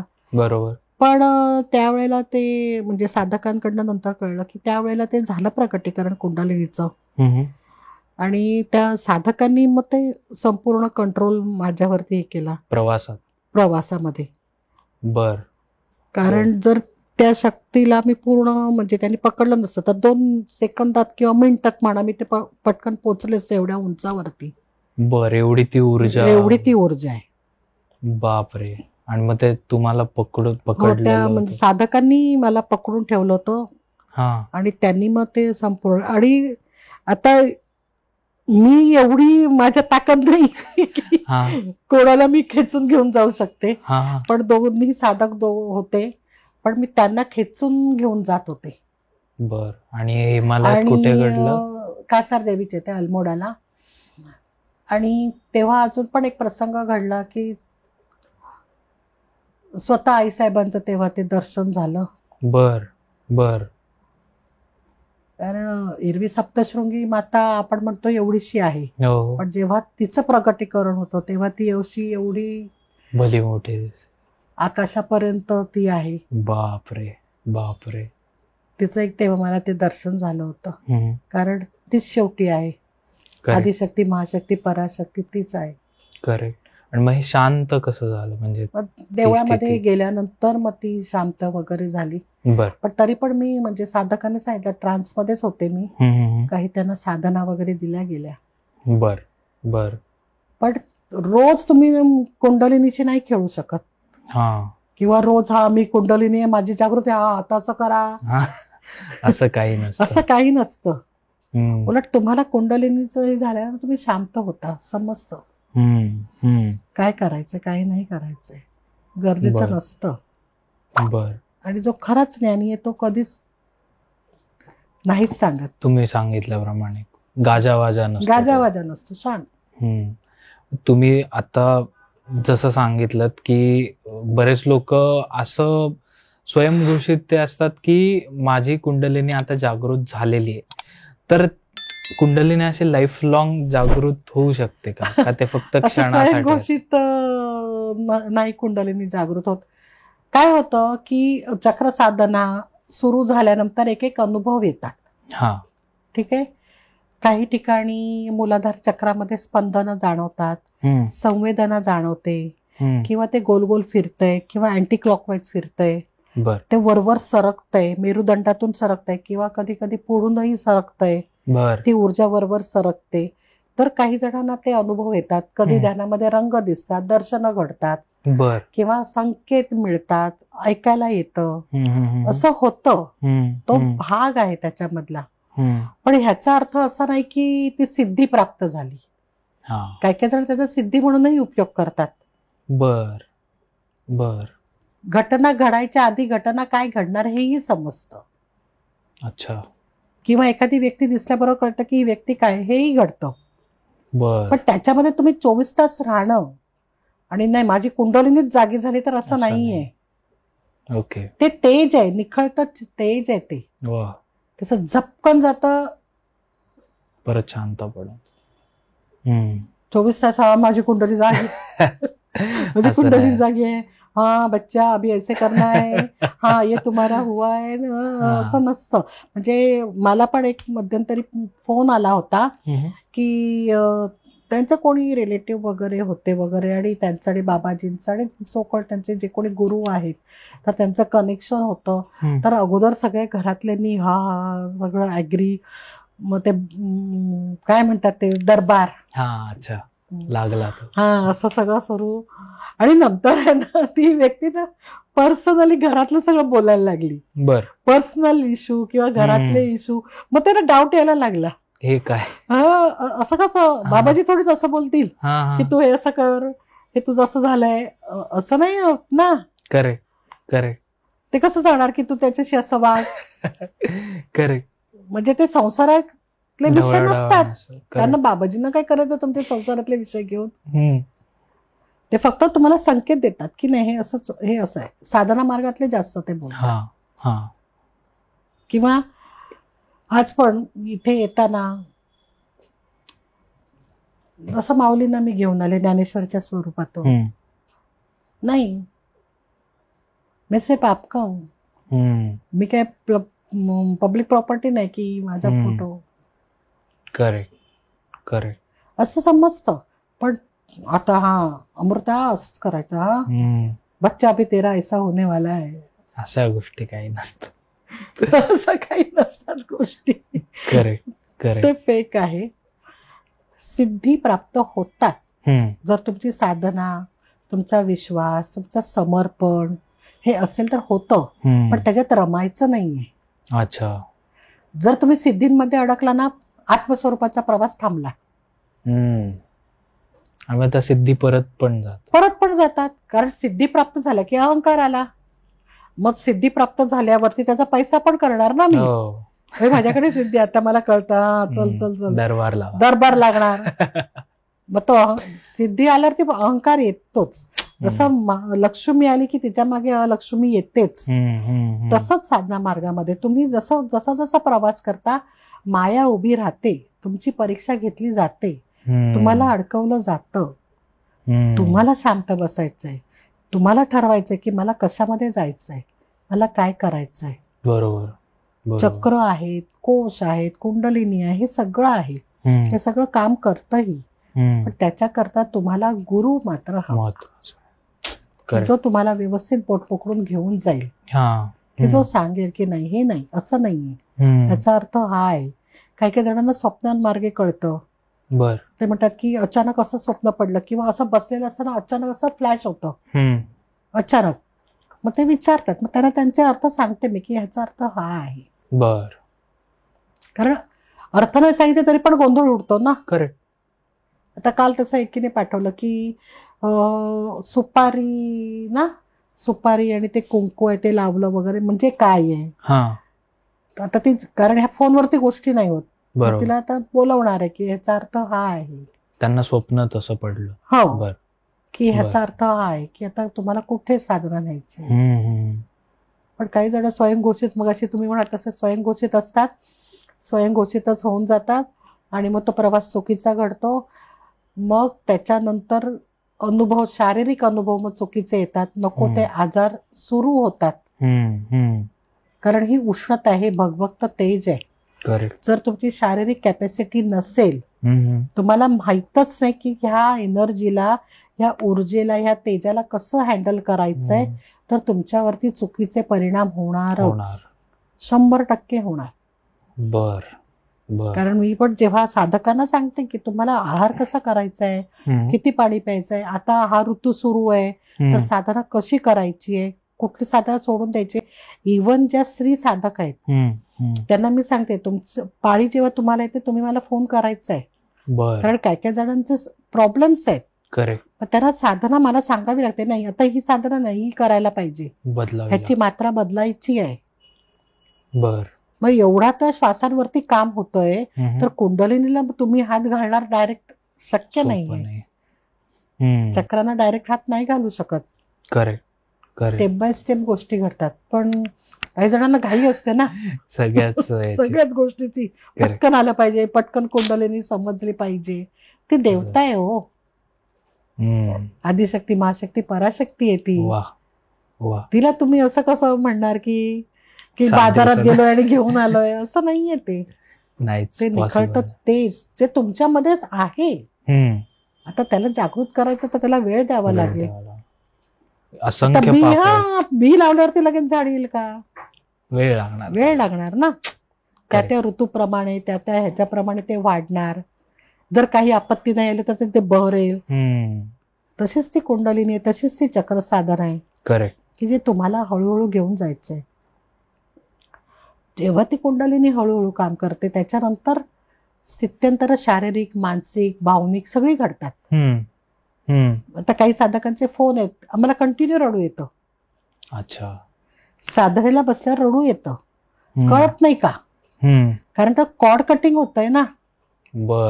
मी स्वतः 3-4 महिने रडले, 3 महिने रडले, कळतच नव्हतं मी का रडते. एकच प्रोग्राम रडत बसायचं, कळतच नव्हतं. अच्छा. पण त्याच्यानंतर घरामध्ये एक घटना घडली आणि तेव्हा मला कळलं की मला काय त्याचा फरकच नाही पडला. ओके ठीक आहे, घडली, डिटॅच. मग तेव्हा समजलं मला की अरे हा भाव आता नाही राहिला. ती डिटॅचमेंट आली. अगोदर कशी अटॅचमेंट होती, मनाला लागणार, रडणार, अरे तुरे करणार, भांडणं होणार. पण ओके ठीक आहे, घटना घडली, संपली, विषय संपला. असं रागाच्या बाबतीत पण होतं? हो, सगळ्या बाबतीत होतं. ह्याच्याकरता मी शिबिरामध्ये पण उदाहरण देते. आता तर वॉशिंग मशीन आहेत आपल्याकडे, पण तरी पण बघा काही डाग जिद्दी असतात. ती ऍड आहे ना, जिद्दी डाग, टाईट का सर्फ एक्सेल, डाग अच्छे है. तर आपण काय करतो, अगदी गरम पाणी करतो, त्याच्यामध्ये पावडर टाकतो आणि तो शर्ट भिजवतो. जेव्हा तो शर्ट तिथे भिजतो, उमळ वरती येतो बघा, आणि ते पाणी जे आहे काळपट होतं. ठीक आहे. त्याच्यानंतर आपण तो शर्ट त्याच्यातनं काढतो आणि बघतो एकदा ब्रश मारून की निघतोय का.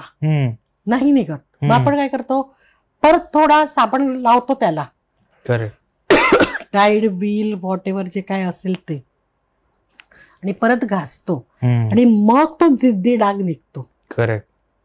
बरोबर. मग माझ्यामध्ये जर समजा राग अति आहे, जर त्याला बाहेर पडायचं, जेव्हा सुरू होतं क्लिन्झिंग चक्रांचं, तर त्यावेळेला जेव्हा तो राग बाहेर निघणार ना, त्यावेळेला तो अति होणार. जसं मी म्हणाले, रडू येतं, कारण अटॅचमेंट मला घालवायची आहे. बरोबर. म्हणून ते रडू येऊन मी डिटॅच झाले त्या भावनांमधनं. तसाच तो राग पण तुमचा सरफेस वरती येणार. अतिशय तीव्र राग येतो, खूप इरिटेशन होतो, अशी चिडचिड होते. खूप जणांचे मला फोन आले. एका तर डॉक्टरचा फोन आला. डॉक्टरने म्हटलं 100-160 पेशंट येणार. तर ती म्हणते मला कळत नाही, मला चिडचिड होते पेशंटला बघून. बापरे. की काय येत आहेत, काय संपतच नाही. आणि मी म्हणते की मी का अशी वागतीये. आणि मग तिने मला फोन केला की मला तुमच्यासारखं शांत व्हायचंय, मी पेशंटला बघून चिडचिड करतीये, जे माझं प्रोफेशन आहे, मला सर्व्हिस द्यायचीच आहे. तर मी म्हटलं काही नाही, तो सरफेस वरती आलाय, तुम्हाला शांत राहायचंय. काही दिवसानंतर तुमचा तो राग आपोआप निघून जाईल. राग देखील वर येतो, पण तुम्हाला तो कंट्रोल ठेवायला पाहिजे. नाहीतर गोळी घेऊन सर असं नाही होत, बंदूक ढँड नाही. तुम्हाला तिथे शांत राहायला पाहिजे. तो राग वरती येणार, रडू येणार, कधी कधी खूप अति चिडचिड होणार, कारण असं ना उदास वाटणार, नैराश्य येणार, स्वतःवरती सेल्फ डाऊट येणार. हे सगळं घडतं कारण ते चक्रांमधनं ते भाव सगळे निघत असतात. पण ह्या भावांबरोबर तुम्हाला त्याच्याबरोबर काय म्हणतो आपण, बॅलन्स करायला शिकता आलं पाहिजे. आणि जर तेच नाही आलं परत तिथेच राहिलं तुमचं, मग ते चक्र पण क्लिन्स नाही झालं, मग बॅलन्सिंग झालं ना ऍक्टिव्ह झालं. याच्यासाठी गुरु महत्त्वाचं. त्याच्यासाठी गुरु लागतात. कारण तेच तुम्हाला तिकडे योग्य मार्गदर्शन करतात की काय घडते तुझ्या बाबतीत. करेक्ट. मग अशी जे मी निशिकांत दादांचं नाव घेतलं, हो. त्यांचा आजकाल पण मेसेज आहे, मला रडू येतंय, अजूनही रडू येतंय, पण आता पूर्वी एवढं नाही येत, आता थोडं थोडं आहे. त्यांना पण तेच सांगितलं की जे होते ते होते, तुम्ही स्थितप्रज्ञ राहा. करेक्ट. पण प्रमाण आता कमी झालंय, म्हणजे ते हळूहळू ती प्रोसेस आता संपत आली आहे त्यांची. कारण इन्व्हॉल्ड असतो ना आपण, अगदी नात्यांमध्ये इन्व्हॉल्ड असतो, परिस्थितीमध्ये इन्व्हॉल्ड असतो, साध्या साडीमध्ये इन्व्हॉल्ड असतो, भौतिक गोष्टींमध्ये. करेक्ट. तर असा हा ज्ञानेश्वरी मधला आपण म्हणूयात की 6वा अध्याय थोडक्यात तर खूपच आहे. जी कुंडलिनी जी आहे, जिचं त्यांनी वर्णन केलंय, केशरासारखा रंग आहे, पण जेव्हा ती वर सरकायला लागते तेव्हा ते तेज आहे. तर ते अतिशय सुंदर आहे. म्हणजे आपल्या भाषेमध्ये म्हटलं तर सिल्वर टाईप आहे. बर. कधी ती केशरासारखी आहे, बर. कधी ती एकदम लाल आहे, आणि ह्यात 3.5 नाड्या आहेत. म्हणजेच काय, त्या इडा पिंगला सुषुम्ना, आणि त्याचबरोबर तो ओंकार आहे. वा. म आहेत ते. वा. आणि जेव्हा ती वर सरकत जाते, जेव्हा ती अनाहतापर्यंत पोचते, तिकडे पोचल्यानंतर जे तेजाचं प्रकटीकरण होतं आणि विशुद्धीमधनं येते, त्याच्यानंतर देखील त्या ओंकारावरती किंवा ते तेज जेव्हा वर जातं विशुद्धी चक्रांमधून, कारण इथे पोकळी आहे, कवटी पोकळी आहे, कसं जाणार. ते तेज वर जातं आज्ञाचक्रामधनं जेव्हा, आणि आज्ञाचक्र गुरूंचं स्थान आहे, आणि जेव्हा ती ऊर्जा सहस्रामधनं बाहेर पडते 1.5 इंचावरती, ती ऊर्जा म्हणजे स्वतः तुमचा तो प्राण आहे. अच्छा. इकडनं 1.5 इंच वरती, आणि मग विलीन व्हायचे कशामध्ये. 17वी कला म्हणजे कुठली कला आहे, ओंकार आहे. ओंकारामधला आपण ओम लिहितो, चंद्रकोर काढतो, चंद्रकोरामध्ये तो जो बिंदू आहे ना, त्याच्यामध्ये विलिनीकरण आहे, आणि ती 17वी कला आहे. बर. एवढासा आपण असं करतो ना, पण तो असावाला एवढासाच बिंदू बराच आहे. करेक्ट. आणि तो अभ्यास आहे अध्याय 6वा. वा. आणि तिथे लागतात गुरु. करेक्ट. उम अकार चरण युकुल, उकार उदर विशाल, मकरा ते महामंडले, हे तिन्ही एकवटले, ते मी या गुरुकृपे नमिले आदि बीज. बर. हे आदि बीज आहे ओंकाराचा, जो टिंब आहे. आणि हे कधी आहे, गुरुकृपा. बर. त्याच्यानंतर त्या ओंकारामध्ये तू जाणार आहे. कारण मला स्वतःला देखील मी कितींदा वाचायचे, कितींदा म्हणजे ते वाचून घ्यायचे, कितींदा हे करायचे, माझ्या कळायचंच नाही की काय सांगतायत, काय सांगायचंय त्यांना. मूर्ध्न आकाश म्हणजे काय, त्या पश्चंतीवरती पाय देऊन ती वरती कशी जाते. पश्चंती म्हणजे आपली वाणी आहे, परा पश्चंती मध्यमा वैखरी, वाणीचे प्रकार आहेत. म्हणजे कळतच नव्हतं की हे काय सांगू इच्छित आहेत. बर. पण जेव्हा गुरु समवेत बसून त्याचा अभ्यास झाला, ते घडलं, तेव्हा समजलं, ओ आपल्याकरता ओंकार हा ओंकार असाचा ओंकार आहे. अरे तसं नाहीये, तो ओंकार म्हणजे मूर्ध्न आकाशात तुम्ही वरती, तुमचा प्राण तो वरती जातो, त्याच्यानंतर तो जेव्हा प्राण 1.5 इंच वर जाऊन मूर्ध्न आकाशात जाऊन त्या ओंकारात त्या बीजामध्ये जातो, त्या टिंबामध्ये जातो, ती 17वी कला आणि तो खरा क्रियायोग. अच्छा. की जो तुम्हाला तिथपर्यंत घेऊन जातो. नुसतं काय जण म्हणतात क्रियायोग म्हणजे काय, फास. असं नाहीये ते.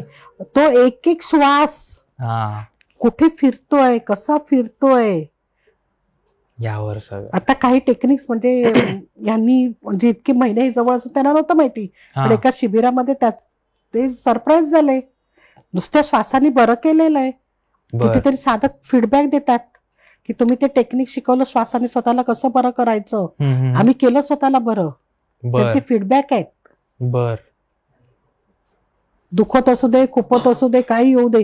आता माझं स्वतःच मी पुण्यामध्येच होते, मला पण व्हायरल झालं होतं. बर, मग ज्यांच्याकडे होते अति काळजी करणारे, नाही डॉक्टरकडे जाऊया, डॉक्टरकडे जाऊया, तर मी म्हणते नाही, माझं तर क्रियायोगानेच बरं होणार. नाही डॉक्टरकडे जाऊया. म्हटलं आता दुसऱ्यांच्या घरामध्ये आपला अधिकार नसतो.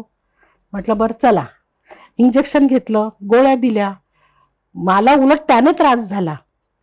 दुसऱ्या दिवशी मी सगळं ते गोळा केलं आणि टाकून दिलं. म्हटलं मी नाही घेणार, माझं मला बरं होऊ दे. क्रियायोग केला आणि व्यवस्थित झाले मी. वा वा. पण लोकांना वेळच नाही ना की त्याच्यावर विश्वास ठेवा, करा. स्वतःचा श्वास आहे, स्वतःच शरीर आहे. आपल्या श्वासाने आपल्याला बरं करता येतं. आपलं शरीर बरोबर स्वतःला हील करतं. करेक्ट. पण आपल्याला वेळ नाही, लगेच पाहिजे. डोकं दुखतंय, लगेच गोळी दे, क्रोसिन दे. करेक्ट. डोकं दुखतंय, उष्णता वाढली, चंद्रनाडी सुरू कर. सर्दीने डोकं दुखतंय, ठीक आहे, मग सूर्यनाडी सुरू कर. डोकेदुखीचे पण प्रकार आहे. मायग्रेनचं डोकं दुखतंय, ठीक आहे, मग परत चंद्रनाडी सुरू करावी लागेल. बर. हा मायग्रेन प्लस सर्दी आहे, तर मग सूर्यनाडी सुरू करावी लागेल. ओके. तो श्वास असा घ्यावा लागेल. हे आहे.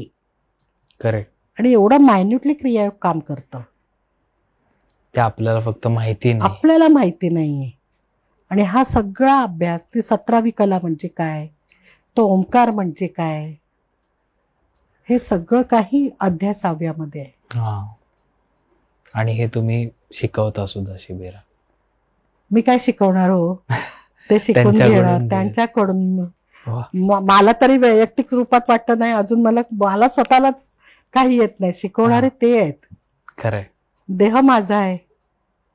कारण सोपं नाहीये अध्याय 6वा किंवा ज्ञानेश्वरी एवढी सोपी नाहीये की आलं उठलं बसलं झालं येतं वाचलं.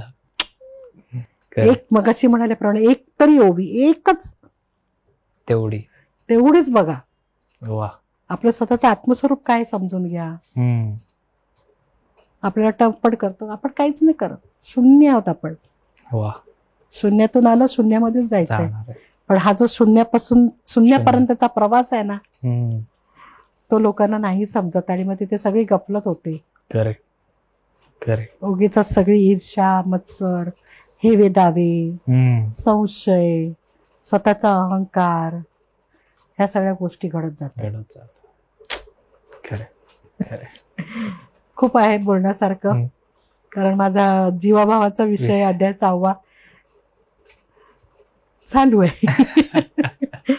साधकांना जास्तीत जास्त योग्य ज्ञान देणं, प्रामाणिकपणे देणं.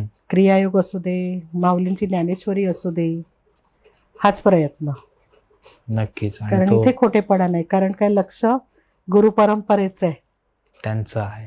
थर्मामीटर त्यांचाच लागणार. करेक्ट. करेक्ट. आणि आय होप की सगळ्यांना हे जे आता आपण जेवढं बोललोय, खरं तर हे थोडक्यात आहे असं म्हणायला पाहिजे. थोडक्यातच आहे. जे त्यांच्याकडून येणाऱ्या शिबिरामध्ये तर ते 12 तास तुम्ही 2 दिवस 24 तास कंटिन्यू उभी असून, त्यामुळे तिथे तर त्यांना प्रॉपर अनुभव घेता येईल. पण आपल्या आजच्या पॉडकास्ट मधून थोडाफार त्यांना अनुभव किंवा अनुभूती मिळाली असेल असं आपण अपेक्षा करूया. किंवा मला वाटतं मला खात्री वाटते. तर बघूयात. येस, नक्कीच. सगळ्यांना मी विनंती करीन की खरंच क्रियायोग शिका. क्रियायोगाने स्वतःची तब्येत छान करून घ्या. आणि फक्त तब्येत अशी नाही, शारीरिक, मानसिक, भावनिक, इवन आर्थिक देखील ह्याच्यामध्ये तुम्हाला फरक जाणवतात. करून घ्या. उगीच कुठलेही शॉर्ट कोर्स करून स्वतःच्या जीवाशी खेळू नका. कारण खूप बाहेर भूलभुलैया आहे. योग्य ज्ञान घ्या. असं नाही मी म्हणणार की नाही माझ्याकडेच या, जिथे वाटेल तिथे जा, पण ते ज्ञान तपासा की खरंच असं आहे का, असं होतं का. प्रश्न कारण विचारू. कुठलीही कुंडलिनी कुठलंही चक्र आठवड्याभरामध्ये काम नाही करत, करेक्ट. काही होत नाही. त्याच्याकरता गुरु लागतात, त्यांचं मार्गदर्शन लागतं आणि तेव्हाच ते होतं. आणि बघा, छान अनुभव घ्या कुंडलिनीचे आणि लवकरच परत एकदा भेटू आपण. नक्कीच नक्कीच. आणि अजून एक मला सांगायला आवडेल म्हणजे की फाउंडेशन इथे भारतात काम करतच आहे, बर. पण आमचं चालू आहे ऋषीने त्याच्याकरता ग्रुप पण बनवला आहे की ओव्हरसीज करता देखील आम्ही आता काम सुरू केलं आहे. अरे वा. कारण तुमच्या पहिल्या पॉडकास्टमुळेच तिकडनं खूप इन्क्वायरीज आल्या आहेत. वा. त्यांचा ग्रुप बनवलाय, त्यांच्याकरता आम्ही काही ना काही करत आहोत. वा. तर ते नंबर पण मी देईन तुम्हाला. नक्की. तर त्या नंबरवरती कॉन्टॅक्ट करायला सांगा. ओव्हरसीजचे जे असतील त्यांच्याकरता एक वेगळा आहे नंबर आहे. आणि बघूया कसं काय ते. नक्कीच. तिकडनं पण खूप कॉल आलेत. बाबाजी नक्कीच आपल्या हातून सगळं Yes. छान करूनच घेते. नक्की नक्की. येस. तर अहो, तुम्ही पुन्हा एकदा पॉडकास्टवर आलात आणि एवढी छान सुंदर माहिती सांगितली. ज्ञानेश्वरीचा आपला 6वा अध्याय आणि क्रियायोग विषय. तर तुमचे खूप खूप आभार परत एकदा. आणि तुम्हाला आज कसं वाटलं ओव्हरऑल एक्सपिरियन्स? छान, सुंदर. वा. प्रश्नच नाही, जीवाभावाचा विषय आहे आणि त्या बाबतीत बोलताना तर माझ्याकरता कमीच पडतं किती बोललं तरी. पण खूप छान वाटलं तुमच्यासोबत. पहिला पण अनुभव छान होता, आता पण अनुभव छान आहे आणि प्रश्नच नाही बाळा तुझ्याकरता. छान काम करतोय, असंच काम करत राहा. हा आशीर्वाद तुला. थँक्यू. आणि खूप सुंदर. थँक्यू. आणि मी नेहमी सांगतो तसंच प्रेक्षकांना हे सांगेन की डिस्क्रिप्शनमध्ये औंधचे जे ॲडमिन पॅनल आहे तर त्याच्यावर तुम्ही संपर्क साधू शकता. नंबर त्यात दिलेले आहेत. त्याच्यासोबत जे यूट्यूब चॅनल आहे त्याला पण तुम्ही सबस्क्राईब करू शकता. त्याची लिंक दिलेली आहे. Instagram handle, Facebook page. आणि जसं औंधनी सांगितलं की जे भारताबाहेरून हा पॉडकास्ट बघतात त्यांच्यासाठी एक वेगळा नंबर दिलेला आहे. तुम्ही त्याच्यावर व्हॉट्सॲप किंवा मेसेज करू शकता. सो तुम्हाला त्याची माहिती तिथे मिळेल. आणि पुढे ज्या येणाऱ्या शिबिरं आहेत किंवा बॅचेस आहेत त्याची पण माहिती डिस्क्रिप्शनमध्ये दिलेली आहे. सो ती प्लीज रेफर करा. तुम्ही पहिला पॉडकास्ट बघितला नसेल तर प्लीज पहिला पॉडकास्ट बघा आणि मग हा कंटिन्युअसली बघा, म्हणजे अजून तुम्हाला छान लिंक लागेल आणि बघता येईल. तर अहो, जाता जाता आपलं जे स्वीट टॉक्सचं रिच्युअल आहे की आपण फिस्ट पंपने पॉडकास्ट एंड करतो आणि श्री स्वामी समर्थ म्हणतो. तर आजचा आपला ते पॉडकास्ट. आले स्वामी समर्थ पण आले माझ्याकडे. अरे वा. बरं, त्याची काय गंमत आहे? शिबिरामध्ये मध्येच जे होता तेव्हा शिबिर होतं ठाण्यामध्ये आणि तिने गिफ्ट आणलं. तर मी म्हटलं मी नाही गिफ्ट घेत आणि मी याची मागे झाली नाही, म्हटलं मला नको गिफ्ट. तर म्हणे नाही नाही म्हणे बघा तरी काय आहे. तर मी म्हटलं अरे नको. म्हणे अहो एका आईला दुसरी आई देते. मी म्हटलं आता एका आईला दुसरी आई काय देते, म्हणून मग मी ते घेतलं गिफ्ट आणि म्हणे उघडा आता. आणि जेव्हा मी उघडलं तर स्वामी समर्थ. मी म्हटलं अरे बापरे. कारण मी त्यांना नेहमी म्हणायचे की माझ्याकडे जे येतात ना सगळे पहिल्यापासून जे आहे ते सगळे स्वामी संप्रदायाचे. वा. आणि मी त्यांना म्हणायचे तुमचं आणि माझं तर काय नातं नाही, आपण दोघं बोलत नाही किंवा तुम्ही माझ्याकडे येत नाही, पण तुमचे साधक मात्र सगळे येतात. हे काय नातं कळत नाही. आणि आले ते. आता आल्यानंतर मला नाही माहिती यांचं कसं करायचं. तर म्हटलं तर तुम्ही आलात तर खरं, पण आता तुम्हाला काय करू मी. तुमची सेवा कशी करायची माहित नाही, कशा प्रकारे करायची माहित नाही. ऐकलं तर खूप आहे. तर कुठे बसणार तुम्ही, आधी तुम्हाला आसन ग्रहण कुठे करणार तुम्ही. मी तुझ्या टेबलावर बसणार. एकदम कडक. म्हटलं ठीक आहे. असं बसवलं तर म्हणे नाही नाही असं नाही बसवायचं, असा अँगल दे म्हणजे माझी सगळी नजर तुझ्यावरती राहील. अच्छा. अरे वा. आणि असे टेबलावरती येता जाता असं म्हणजे जाणीवपूर्वक समोरून बाबाजी आणि इकडनं हे दोघं जण बघतातच आहेत.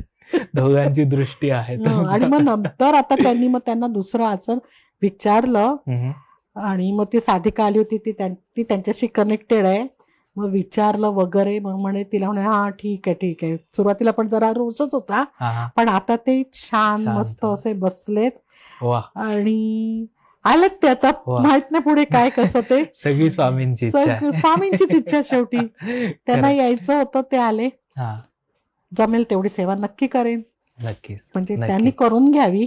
कारण मला अजून तिला पण मी नाही विचारलं कसं असतं काय असतं ते. माझं असं बाबाजी आणि विठुराया ह्यांच्यामध्येच मी असते. आणि आता आलेत, आता बघूया पुढे काय ते. त्यांच्यासोबत आता स्वामी पण स्वामी पण आलेत, बघूया. वा. तर मग आपण आज म्हणजे आजचा पॉडकास्ट एंड करूयात आपल्या फीस्ट हो. बमने आणि श्री स्वामी समर्थ म्हणून. श्री स्वामी समर्थ. नक्कीच. श्री स्वामी समर्थ. श्री स्वामी समर्थ.